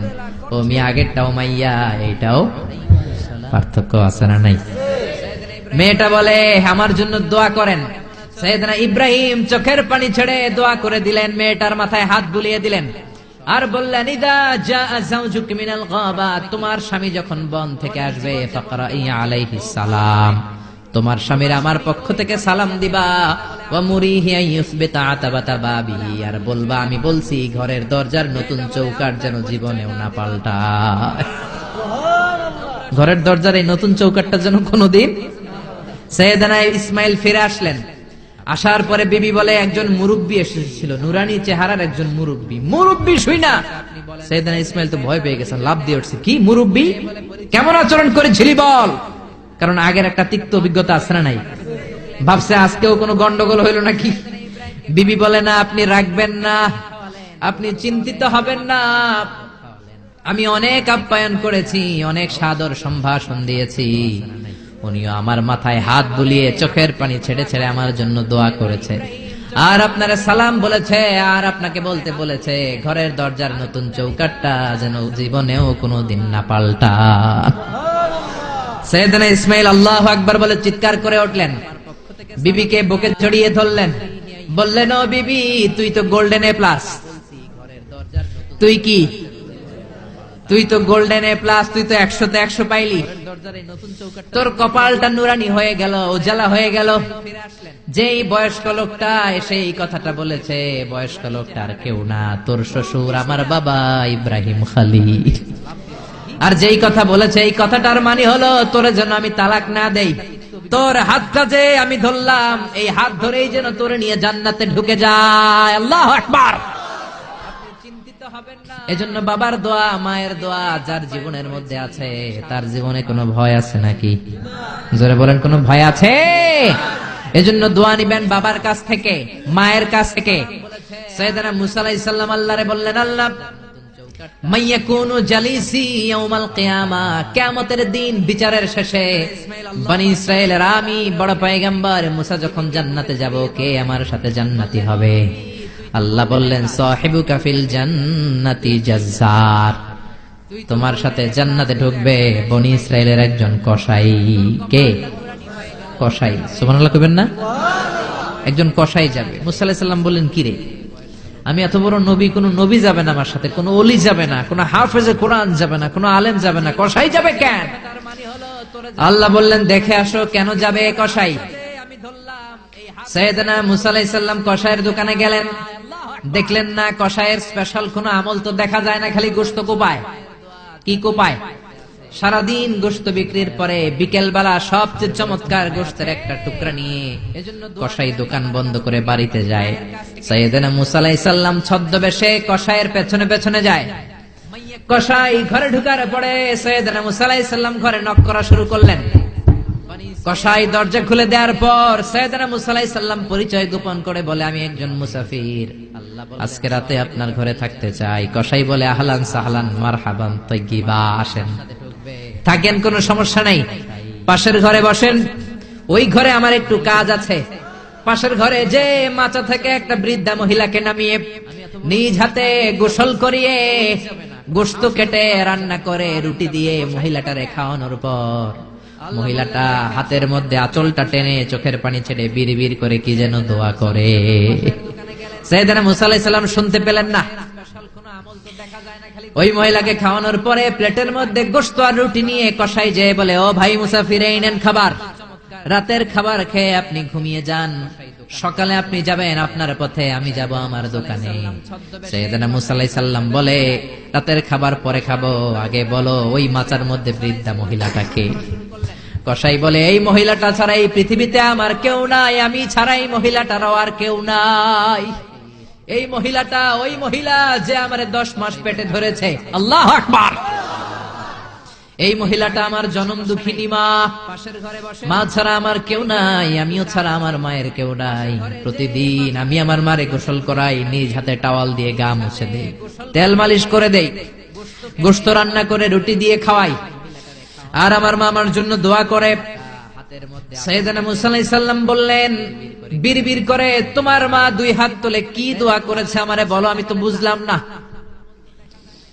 কসাই বলে, আমার মা প্রতিদিন খাওয়ার পরে খুশি হয়ে যায়, প্রতিদিন খেয়ে দে খুশি হয়ে চোখের পানি ছেড়ে আমার জন্য দোয়া করতে শুরু করে। একটা পাগলা দোয়া, বিগত 20 বছর যাবত আমার আম্মা এই দোয়াটা করে। আমি জানি এই দোয়া কোনোদিনই আল্লাহর কাছে কবুল হবে না। সাইয়েদনা মুসা আলাইহিস সালাম বললেন, ও ভাই বলোই না কি দোয়া করে, আমারে বলো বলো। কসাই বলে, আমার মা বলে, আল্লাহুম্মা জাআল ইবনি জালিসা মুসা ইয়াউমাল কিয়ামাহ। খাওয়ানোর পরে খুশি হয়ে হাত তুলে আমার মা বলে, আল্লাহ আমি আমার ছেলের খেদমতে এত খুশি, আমার ছেলের জন্য আমি হাত তুলে দোয়া করে দিলাম। শুনেছি এই জামানার বড় পয়গম্বর, বনি ইসরাইলের সবচেয়ে বড় পয়গম্বর হলো মূসা। আমার ছেলে কিয়ামতের দিন বিচার শেষে মূসা যখন জান্নাতে যাবে, আমার ছেলেরও মূসা নবীর সাথে তুমি জান্নাতে ঢুকাইয়া দিও। মূসা নবী যখন জান্নাতি হবে, আমার ছেলেরও ঢুকায় দিবা। দোয়া করতে দেরি, কবুল হতে। মূসা আলাইহিস সালাম বললেন, ঘটনা তো এইখানে, কানেকশনটা তো এই জায়গায়। এই কসাই তো এমনি এমনি আমার সাথী হবে না, এটা মায়ের দোয়ার বরকত। চিল্লা এখন ঠিক কিনা? এজন্য প্রিয় ভাইয়েরা, মায়ের দোয়া ছাড়া, বাবার দোয়া ছাড়া পৃথিবীর কেউ আল্লাহর ওলি হতে পারে না। পৃথিবীর কেউ ভালো মানুষ হতে পারে না, সফল হতে পারে না, ক্যারিয়ার সুন্দর করতে পারে না, নেতা হতে পারে না, ব্যবসায়ী হতে পারে না। জীবনে যারাই সফল, তাদের সফলতার পেছনে মা বাবার দোয়া ছাড়া নাই। বিশ্বনবী মা বাবার আদর পান নাই, আমি হাত তুলে দোয়া করে দিলাম। জন্মের আগে বাবারে হারালেন। 6 বছর বয়সে মারে হারালেন। মা বাবা ছাড়া ইয়তীম হয়ে বিশ্বনবী বড় হলেন। প্রথমে দাদার কাছে, তারপরে চাচার কাছে ইয়তীম নবী বড় হতে লাগলেন। বিশ্বনবী যখন হুদাইবিয়ার উমরা করতে যাবেন, পথিমধ্যে বিশ্বনবীর মায়ের কবর পড়ল। জায়গাটার নাম ছিল আবওয়া। কি নাম? আবওয়া নামক জায়গায় এসে বিশ্বনবী আল্লাহর কাছে ফরিয়াদ করলেন, আল্লাহ, আমি আমার মায়ের কবর জিয়ারত করতে চাই, অনুমতি দেন। বিশ্বনবীর মায়ের নাম কি? তোরা দেখে যা আমিনা মায়ের কোলে, মধু পূর্ণিমারি শেখা চাঁদ দোলে, যেন উষার কোলে রাঙা রবি দোলে। তোরা দেখে যা আমিনা মায়ের কোলে, কুল মখলুকে আজি ধ্বনি উঠে কে লই, কালেমা শাহাদাতের বাণী ঠোঁটে কে লই, পড়ে দুরুদ ফেরেশতা বেহেশতের দুয়ার খোলে। তোরা দেখে যা আমিনা মায়ের কোলে, তোরা দেখে যা আমিনা মায়ের কোলে। চিল্লায় পড়েন আল্লাহু আকবার। বিশ্বনবী মায়ের কবরের সামনে যখন দাঁড়ালেন, 1400 সাহাবাকে নিয়ে প্রত্যেকের গায়ে একটা ইজার, একটা রিদা উমরা করবেন। বিশ্বনবী 1400 সাহাবীদের দিকে তাকিয়ে বললেন, ও সাহাবারা, এই যে সামনে পাহাড়ের ছোট্ট টিলাটা দেখতে পাও, এইখানে আমার মা আমেনার কবর। আল্লাহ আমাকে আমার মায়ের কবর জিয়ারতের অনুমতি দিয়েছে, আমি জিয়ারত করব। কিন্তু খবরদার, খবরদার, তোমরা কেউ কান্নাকাটি করতে পারবা না। 1400 সাহাবীকে কান্না করতে নিষেধ করে নিজের মায়ের কবরের সামনে দাঁড়িয়ে বিশ্বনবী ছোট্ট বাচ্চার মতো হাউমাউ করে কান্না শুরু করে দিলেন। বিশ্বনবীর চোখের পানি দেখে 1400 সাহাবা কান্না শুরু করে দিল। বিশ্বনবী সাহাবীদের দিকে মুখ ফিরিয়ে বলে, ও সাহাবারা, কাঁদো কেন? তোমাদেরকে না বললাম তোমরা কেঁদো না? সাহাবারা বলল, নবী, আপনাকে আমরা আমাদের কলিজার চাইতে বেশি ভালোবাসি। আপনারা যখন আমরা কান্না করতে দেখি, আমাদের দুটি চোখ আমরা শুকনা রাখতে পারি না। আপনি কাঁদেন তাই আমরাও কাঁদি। বিশ্বনবী বললেন, আদ্রাকাতনি রাহমাতুহা ফাবাকাইতু। আমার মা আমেনা যে আমারে ছোটবেলা আদর করেছে, সোহাগ দিয়েছে, ভালোবেসেছে, ওই আদরের কথা আমার মনে পড়েছে। আমার মা আমেনা আমারে জাইতুনের তেল মালিশ করে দিত। আমার মা আমেনা আমারে জামা পরিয়ে দিত। আমার মা আমেনা তার দুটি ঠোঁট দিয়ে এমন কোন জায়গা নাই আমার দেহে চুমু দেয় নাই। আমার মায়ের কথা আমার মনে পড়েছে, তাই আমি কেঁদেছি। তোমরা কাঁদো কেন? বিশ্বনবী নিজেও মায়ের কবরের সামনে দাঁড়িয়ে নিজেও ধৈর্য ধারণ করতে পারে নাই। এজন্য মায়ের দোয়া নেয়ার দরকার আছে। রাডাই কানা ইয়াকসিমু লাহমান ফিল জিআরানা। জিআরানা নামক জায়গার মধ্যে বিশ্বনবী কুরবানির গোশত বিতরণ করছিলেন। বিশাল লাইন। কুরবানির গোশত মাঝে মাঝে বিতরণ হয় না, লাইন ধরে লোকজন নেয় না, বিশাল বড় লাইন। এই বিশাল লম্বা লাইনে হাজার হাজার মানুষ। এই লাইনের মধ্য থেকে একজন বৃদ্ধা মহিলাকে বিশ্বনবী আলাদা করে নিলেন। নিয়ে বিশ্বনবী গায়ের চাদরটা বিছিয়ে বসতে দিলেন। বড় একটা গোশতের প্যাকেট দিলেন। মহিলাটাও বিশ্বনবীর মাথায় হাত বুলিয়ে দোয়া করে দিল। চিল্লায় পড়েন সুবহানাল্লাহ। সাহাবারা বললেন, নবী, হাজার হাজার মানুষ গোশত নেয়ার জন্য লাইন ধরেছে, কাউরে আপনি লাইন থেকে আলাদা করে নেন নাই। নিজের চাদরের উপর জীবনে কাউরে বসতে দিতে দেখি নাই। কে এই মহিলা? বিশ্বনবী বললেন, জন্মের আগে আমি বাবা হারিয়েছি, মাত্র 6 বছর বয়সে আমার মা আমেনাকেও হারিয়েছি, মায়ের দুধ আমি খেতে পারি নাই। যেই মহিলাটাকে চাদরের উপর বসতে দিলাম, এটা হলো এই বনি সাদ গোত্রের হালিমা, যার বুকের দুধ খেয়ে আমি বড় হয়েছি। হালিমাতুস সাদিয়া, যার বুকের দুধ খেয়ে আজকের এই তরতাজা নবী আমি মুহাম্মদ। এজন্য মারে পায় নাই, দুধ মারে সম্মান করেছে, দুধ মার কাছ থেকে দোয়া নিয়েছে বিশ্বনবী। চিল্লায় বলেন ঠিক কিনা?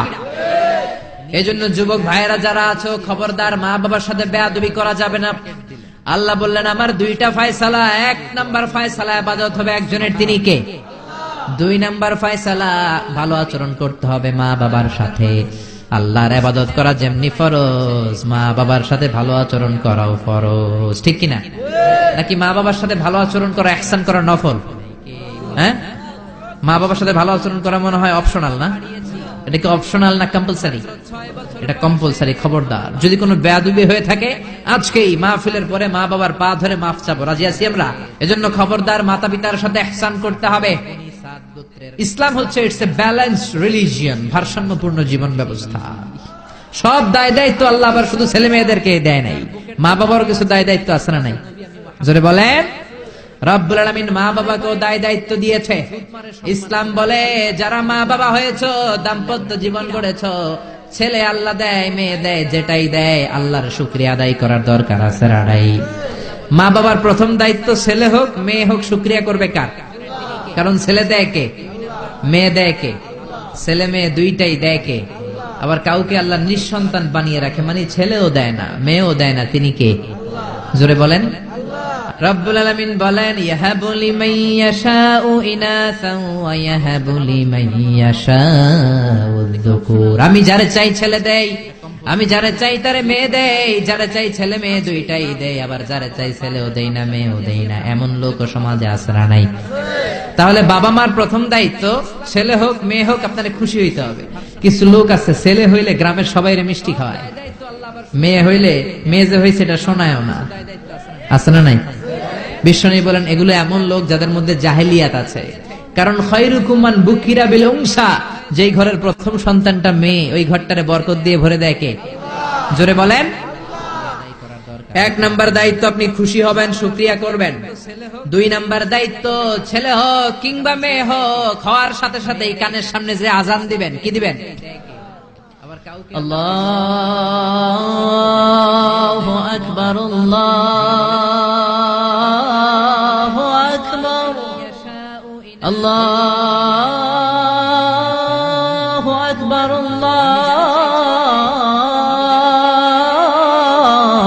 আল্লাহু আকবার, পড়েন আল্লাহু আকবার। এখন ছেলে হইছে মেয়ে হইছে, আজান দেওয়ার জন্য মুয়াজ্জিন সাহেবরে টোকায়, আছে না নাই? ইমাম সাহেবরে টোকায়, আছে না নাই? বিশ্বনবীর প্রথম নাতিটার নাম ছিল হাসাইন। 2 নাতি তো, বড় জনের নাম হাসান, ছোট জনের নাম হাসান। জন্ম হওয়ার সাথে সাথে বিশ্বনবী ঘরে ঢুকে 2 কানের মধ্যে হাত লাগিয়ে হাসানের কানের সামনে দাঁড়িয়ে বিশ্বনবী নিজে আজান দিয়েছেন। এই জন্য নিজের ছেলে হলে নিজে আজান দিবেন, অথবা আপনার নাতি হইলে দাদা হিসেবে আপনি আজান দিবেন, আপনার ভাতিজা ভাতিজি হয়েছে চাচা হিসেবে আপনি আজান দিবেন। ইমাম সাহেবরে টোকানোর দরকার নাই।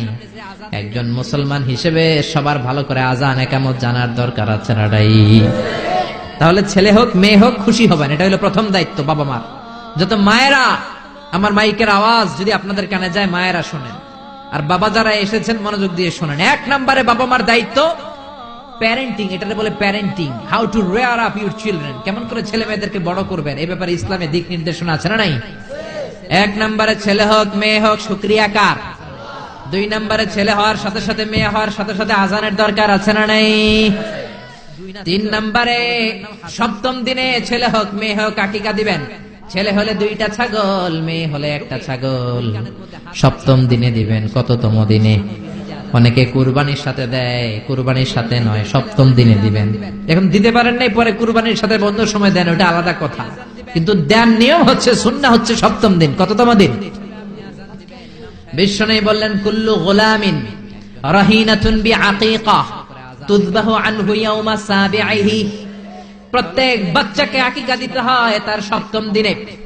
তারপরে ইউসাম্মা ফিহি, সপ্তম দিনে তার একটা নাম রাখতে হয়। তারপরে ইখলাকু রাসুহু, তার মাথা কামিয়ে ফেলতে হয়। ছোট ছোট চুল থাকে না, নিউ বর্ন বেবি, নতুন বাচ্চার মাথায় হালকা হালকা পাতলা চুল থাকে, এগুলোকে আপনি হলক করে দিবেন, শেভ করে দিবেন। তাহলে সপ্তম দিনে 3 কাজ। 1 নম্বরে আকিকা, 1 নম্বরে কি সবাই বলেন? 1 নম্বরে 2 নম্বরে নাম রাখা, 2 নম্বরে কি কি নাম রাখবেন? Brush fire.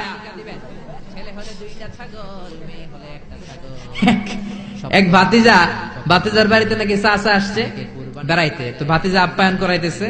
চাচা কয়, কতদিন পরে তোমার সাথে দেখা, তোমার ছেলে হয়েছে একটা, মেয়ে হয়েছে একটা, আমি তো চিনি না, ডাক দাও না। ডাক দিছে ব্রাশ ফায়ার। চাচা মনে করছে আসল ব্রাশ ফায়ার, এটা মনে করে চাচা দিছে দৌড়।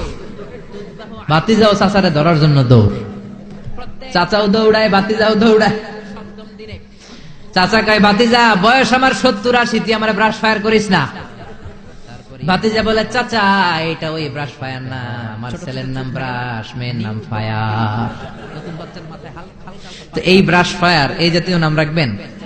আহাব্বুল আসমা ইলাল্লাহ আব্দুল্লাহ আব্দুর রহমান, আল্লাহর কাছে সবচেয়ে প্রিয় নাম আব্দুল্লাহ আব্দুর রহমান, এগুলো রাখবেন। নবীদের নামগুলো রাখবেন, কোরআন থেকে চুজ করে নাম রাখবেন, সাহাবাদের নাম রাখবেন। তাহলে ছেলেগুলোর আল্লাহ আল্লাহ বানাই দিবে কে? আর ব্রাশ ফায়ার রাখলে ব্রাশ ফায়ারের মতোই হবে, ঠিক কিনা? বিভিন্ন সমাবেশে এরা বোমা মারবে, ককটেল বোমা মারবে, হত্যা করবে, ডাকাতি করবে, ছিনতাই করবে, মেয়েদের ওন্না ধরে টানাটানি করবে, জোরে কোন ঠিক কিনা? এজন্য সপ্তম দিনে 3 কাজ। 1 নম্বরে আকিকা করা, কি করা? 2 নম্বরে নাম রাখা, কি রাখা? 3 নম্বরে মাথার চুল ফেলে দেয়া, কি করা? তারপরে ইসলাম বলে 2 বছর ছেলে হোক মেয়ে হোক দুধ খাওয়ানোর ব্যবস্থা করবা। কোরআনের মধ্যে এই আদেশ আছে না নাই? والوالدات يرضعن أولادهن حولين كاملين لمن أراد أن يتم الرضاعة। ছেলে হোক মেয়ে হোক 2 বছর দুধ খাওয়াবা। অনেক মা আছে দুধ খাওয়ায় না, ফিডার খাওয়ায়, বডি ফিটনেস নষ্ট হয়ে যাবে, এরকম মা আছে না নাই? দুধ খাওয়াতে চায় না, ফিডার খাওয়ায়, ল্যাকটোজেন খাওয়ায়, সিরেলাক খাওয়ায়, ডানু খাওয়ায়। ডানু কি খাওয়ায়? তো এই জন্যই তো পোলায় তোমার বৃদ্ধাশ্রমে দিয়ে আসে। ওই দুধ খাওয়ায় না যে তুমি ছোটবেলায় কষ্ট তো সহ্য করেন না, আপনার বৃদ্ধাশ্রমে দিবে না তো কোথায় দিবে? মায়ের যে শাল দুধটা, বাচ্চা জন্ম নেওয়ার পরে যে শাল দুধটা আসে, এটার মধ্যে যে কত ধরনের পুষ্টিগুণ আছে, ফুল অফ নিউট্রিশন, খুব উন্নত মানের রিচ নিউট্রিশন দিয়ে আল্লাহ এটাকে তৈরি করেছে। আপনার বিভিন্ন ধরনের রোগের প্রতিষেধক ভ্যাকসিন আল্লাহ এটার ভিতরে ঢুকিয়ে দিয়েছে। এটা যে খায় না, তার মেধা শক্তি খুব দুর্বল, তার কোনো মেধাই নাই, মনে রাখতে পারে না কিছু, সব ভুলে যায়। আমি আমার মায়ের দুধ খাইছি মাত্র 2.5 মাস, এজন্য আমি কিচ্ছু মনে রাখতে পারি না, সব ভুলে যাই। বাস্তব কথা, আপনি মায়ের দুধ যদি কেউ 2 বছর খায়, টানা 2 বছর খেতে পারলে তার মেধা হবে প্রচন্ড মেধা। এই ছেলে ইনফেরিয়রিটি কমপ্লেক্সে ভুগবে না, ইনসেফটিতে ভুগবে না। অনেক মায়েরা অসুস্থ হয়ে যায়, এজন্য খাওয়াতে পারে না, সেটা ভিন্ন ব্যাপার। আমিও খেতে পারিনি অসুস্থ হওয়ার কারণে, কিন্তু ছেলে অসুস্থ, মেয়ে অসুস্থ, মা অসুস্থ, 2 বছর আপনি দুধ খাওয়াবেন, ঠিক কিনা? যদি দুধ না খাওয়ান তাহলে ছেলে মেয়ের হক নষ্ট করলেন। অনেক মা খাওয়াতে চায় না, আছে না নাই? যারা বলেন আছে না নাই? কিন্তু অসুস্থতার কারণে যদি কেউ না খাওয়ায় সেটা ভিন্ন ব্যাপার। এজন্য প্রথম দায়িত্ব হলো শুকরিয়া করবেন আল্লাহর, ছেলে হোক মেয়ে হোক। এরপরে জন্ম নিলে আজান দিবেন, জন্মের 7ম দিনে আকিকা দিবেন, সুন্দর একটা নাম রাখবেন, মাথার চুল ফেলে দিবেন, তারপরে 2 বছর দুধ খাওয়াবেন। এরপর ছেলে যখন আব্বু আব্বু বলে, আম্মু আম্মু বলে, হাঁটতে শিখে একটু বড় হয়েছে, সবার আগে ছেলেরে শিখাবেন কোরআন। কি শিখাবেন? সবার আগে কোরআন, পরে অন্য জ্ঞান। Teach your children the holy Quran. The holy Quran will teach your children everything. আপনি আপনার ছেলেরে কোরআন শিখান, কোরআন আপনার ছেলেরে গোটা বিশ্বটা শিখাই দিবে। সুবহানাল্লাহ কইতে মন চায় না? এজন্য একটু বড় হলেই ছেলে মেয়েরে কি শিখাবেন? আপনি ছেলে মেয়েরে সব কিছু শিখাইলেন, কোরআনটাই শিখান নাই, তার মানে আপনি কিছুই শিখান নাই, ঠিক কি না? এরপরে ছেলে মেয়েদেরকে সময় দিবেন। তাদেরকে নিয়ে ঘুরতে যাবেন, ভালোবাসবেন। বলেন আছে না নাই? বিশ্বনবী হাসান আর হুসাইনকে আদর করতে লাগলেন। হাসানকে কোলে নেয়, হুসাইন ওঠে, আবার হুসাইনকে নিলে হাসান নামে। বিশ্বনবীর সামনে দাঁড়িয়ে রইল আকরা ইবনে হাবিস আত-তামিমি নামে সাহাবী। বিশ্বনবীর নানা নাতির এই আদর ভালোবাসা দেখে আকরা বলে, ও নবী, আমাকে আল্লাহ 10টা সন্তান দিয়েছে, একটা সন্তানকেও কোনোদিন আমি চুমা দেই নাই। বিশ্বনবী বললেন, বলো কি? মানলা ইয়ারহাম লা ইউরহাম। যে কারোর উপর দয়া দেখায় না, আল্লাহও তার উপর দয়া দেখায় না। যে কাউরে ভালোবাসে না, আল্লাহও তারে ভালোবাসে না। যে ছোটদের আদর করে না, সে আল্লাহর দয়া পায় না। চিল্লা এখন ঠিক কি না? এজন্য ছেলে মেয়েদেরকে সময় দিবেন। আধুনিক কিছু ফ্যামিলিতে যে সমস্যা, বাবা মা দুইজন চাকরি করে, বাবাও সকালে বের হয়ে যায়, মাও বের হয়ে যায়। যখন বের হয় তখন ছেলে মেয়ে ঘুমায়, আবার রাতে যখন ফিরে তখনও ঘুমায়। শুক্রবার ছাড়া ছেলে আর বাবার সাথে দেখাই হয় না। তো ছেলে মেয়ে মানুষ হয় কাজের মেয়ের কাছে। কার কাছে? কাজের মেয়ের কাছে। যদি আপনার ছেলে মেয়ে মানুষ হয়, এই ছেলে মেয়েগুলো কাজের মেয়ের চরিত্র নিয়ে বড় হবে, কাজের মেয়ের আচরণ নিয়েই বড় হবে। আপনার আচরণ, আপনার মধ্যে যে ভাব গাম্ভীর্য, ভদ্রতা, সুন্দর কথা বলার স্টাইল, এগুলো আপনার ছেলে মেয়েরা শিখবে না। চিৎকার করে বলেন ঠিক কিনা? এরপর ইসলাম বলে, ছেলের বয়স যখন 7 হয়, ছেলে মেয়ে যখন 7 বছরে পৌঁছে, নামাজের আদেশ দেওয়ার দরকার আছে না নেই? মুরু সিবিয়ানাকুম বিসসালাতি ওয়া হুম সাবউ সিনিন। ছেলে মেয়ের বয়স যখন 7, নামাজের আদেশ দাও। যখন 10, ধমকায় হলেও, শাসন করে হলেও নামাজে নিবা। অনেকে আদরের ছেলে ফজরের সময় ডাকতে পারে না। হুজুর, অনেক আদরের ছেলে তো ফজরের সময় ডাকি না, ঘুমায় আছে, ছেলেটার ঘুম ভাঙবে। আমার ছেলে 10টায় ওঠে, 11টায় ওঠে, আদরের ছেলে। তো সকালবেলা যদি ঘরে আগুন লাগে তখন কি করবেন? ঘরে যদি ভূমিকম্প হয় কি করবেন? তখন ডাকবেন না? তো দুনিয়ার আগুন থেকে বাঁচানোর জন্য যদি ছেলেরা ডাকেন, জাহান্নামের আগুন থেকে বাঁচানোর জন্য আপনার কলিজার টুকরাটারে নামাজের জন্য ডাকার দরকার আছে না নাই? এরপরে বিশ্বনবী বললেন, ইযা বালাগাল আওলাদু 10 সিনিন ফাররিকু বাইনাহুম ফিল মাদাজি। জরুরি মাসালা জেনে নেন, কান দুইটা খরগোশের মতো খাড়া করেন। বিশ্বনবী বললেন, ছেলে কিংবা মেয়ে বয়স যখন 10 হয়, বিছানা আলাদা করে দাও। ছেলে মেয়ের বয়স 10 হয়ে গেলে বাবা মেয়ের সাথে এক খাটে ঘুমাতে পারবে না। ছেলে মেয়েদের বয়স যখন 10 হয়ে যায়, মেয়ে বাবার সাথে ঘুমাতে পারবে না, ছেলের সাথে মা ঘুমাবে না, ভাই আর বোন এক বিছানায় শোবে না। ঠিক কিনা? 2 ভাই, এদের বিছানাও যদি আলাদা করে দেয়া যায় সেটাও ভালো। এগুলো আমরা অনেক ফ্যামিলিতে মেনটেন করি না, এজন্য ঝামেলা আছে না নাই? আবার বিশ্বনবী বললেন, আল্লিমু আওলাদাকুমা সিবাহা ওয়ার রিমায়া ওয়া রুকুবাল খাইল। ছেলে মেয়েদেরকে সাঁতার শিখাও, তীর মারা শিখাও, ঘোড়ায় চলা শিখাও। সাঁতার শিখাতে বলেছে বিশ্বনবী। সুবহানাল্লাহ। ছেলেরে হাঁটা শিখায় বাবা, আব্বু হাঁটো হাঁটো হাঁটো, তুমি হাঁটো, তুমি আমার আব্বু হাঁটো। তো জমিনে হাঁটা শিখাইলেন, পোলা যদি পানিতে পড়ে তখন হাঁটাহাঁটি যাবে কই? পানিতে হাঁটা যায়? পানিতে কি করতে হয়? সাঁতার। তো এটা শিখাইতে হবে না? বিশ্বনবী বললেন, আল্লিমু আওলাদাকুমা সিবাহা, ছেলে মেয়েদেরকে সাঁতার শিখাও। 2 নম্বরে বললেন, আর রিমায়া। রিমায়া মানে তীরন্দাজ বাহিনী বানাও, তীর মারো। ইমাম মাহেদী আসলে জিহাদের ময়দানে শরীক হওয়ার দরকার আছে না নাই? তো এখন তো তীর মারামারি নেই, কি শিখাবেন? আত্মরক্ষার কৌশল শিখাবেন। কেমন করে প্রতিকূল পরিবেশে বেঁচে থাকতে হয়, সমাজের এই সংগ্রামে কেমন করে টিকে থাকতে হয়। ছেলে মেয়ের কখনো ননির পুতুল করে গড়ে তুলবেন না, কষ্ট সহিষ্ণু করে গড়ে তুলবেন। আপনি বেঁচে থাকতেই একটু কষ্ট করে করে শিখান, তাহলে তার ক্যারিয়ারটারে ব্রাইট করে দিবে কে? 3 নম্বরে বললেন, রুকুবাল খাইল, কেমন করে ঘোড়ায় চড়তে হয় শিখাও। এখন তো ঘোড়া নাই, কেমন করে গাড়িতে চড়তে হয় শিখাইবেন। ঠিক কিনা? কেমন করে সাইকেল চালাতে হয় শিখাবেন, হুন্ডা চালাতে হয় শিখাবেন। ছেলে মেয়েদের যা শেখানো দরকার শিখাই দিবেন, তাহলে ফ্যামিলিতে বরকত দিবে কে? এরপরে বিশ্বনবী বললেন, আর নিকাহ। ছেলে কিংবা মেয়ে প্রাপ্ত বয়স্ক হলে বাবা মার দায়িত্ব বিয়ে দেয়া। কি দেয়া?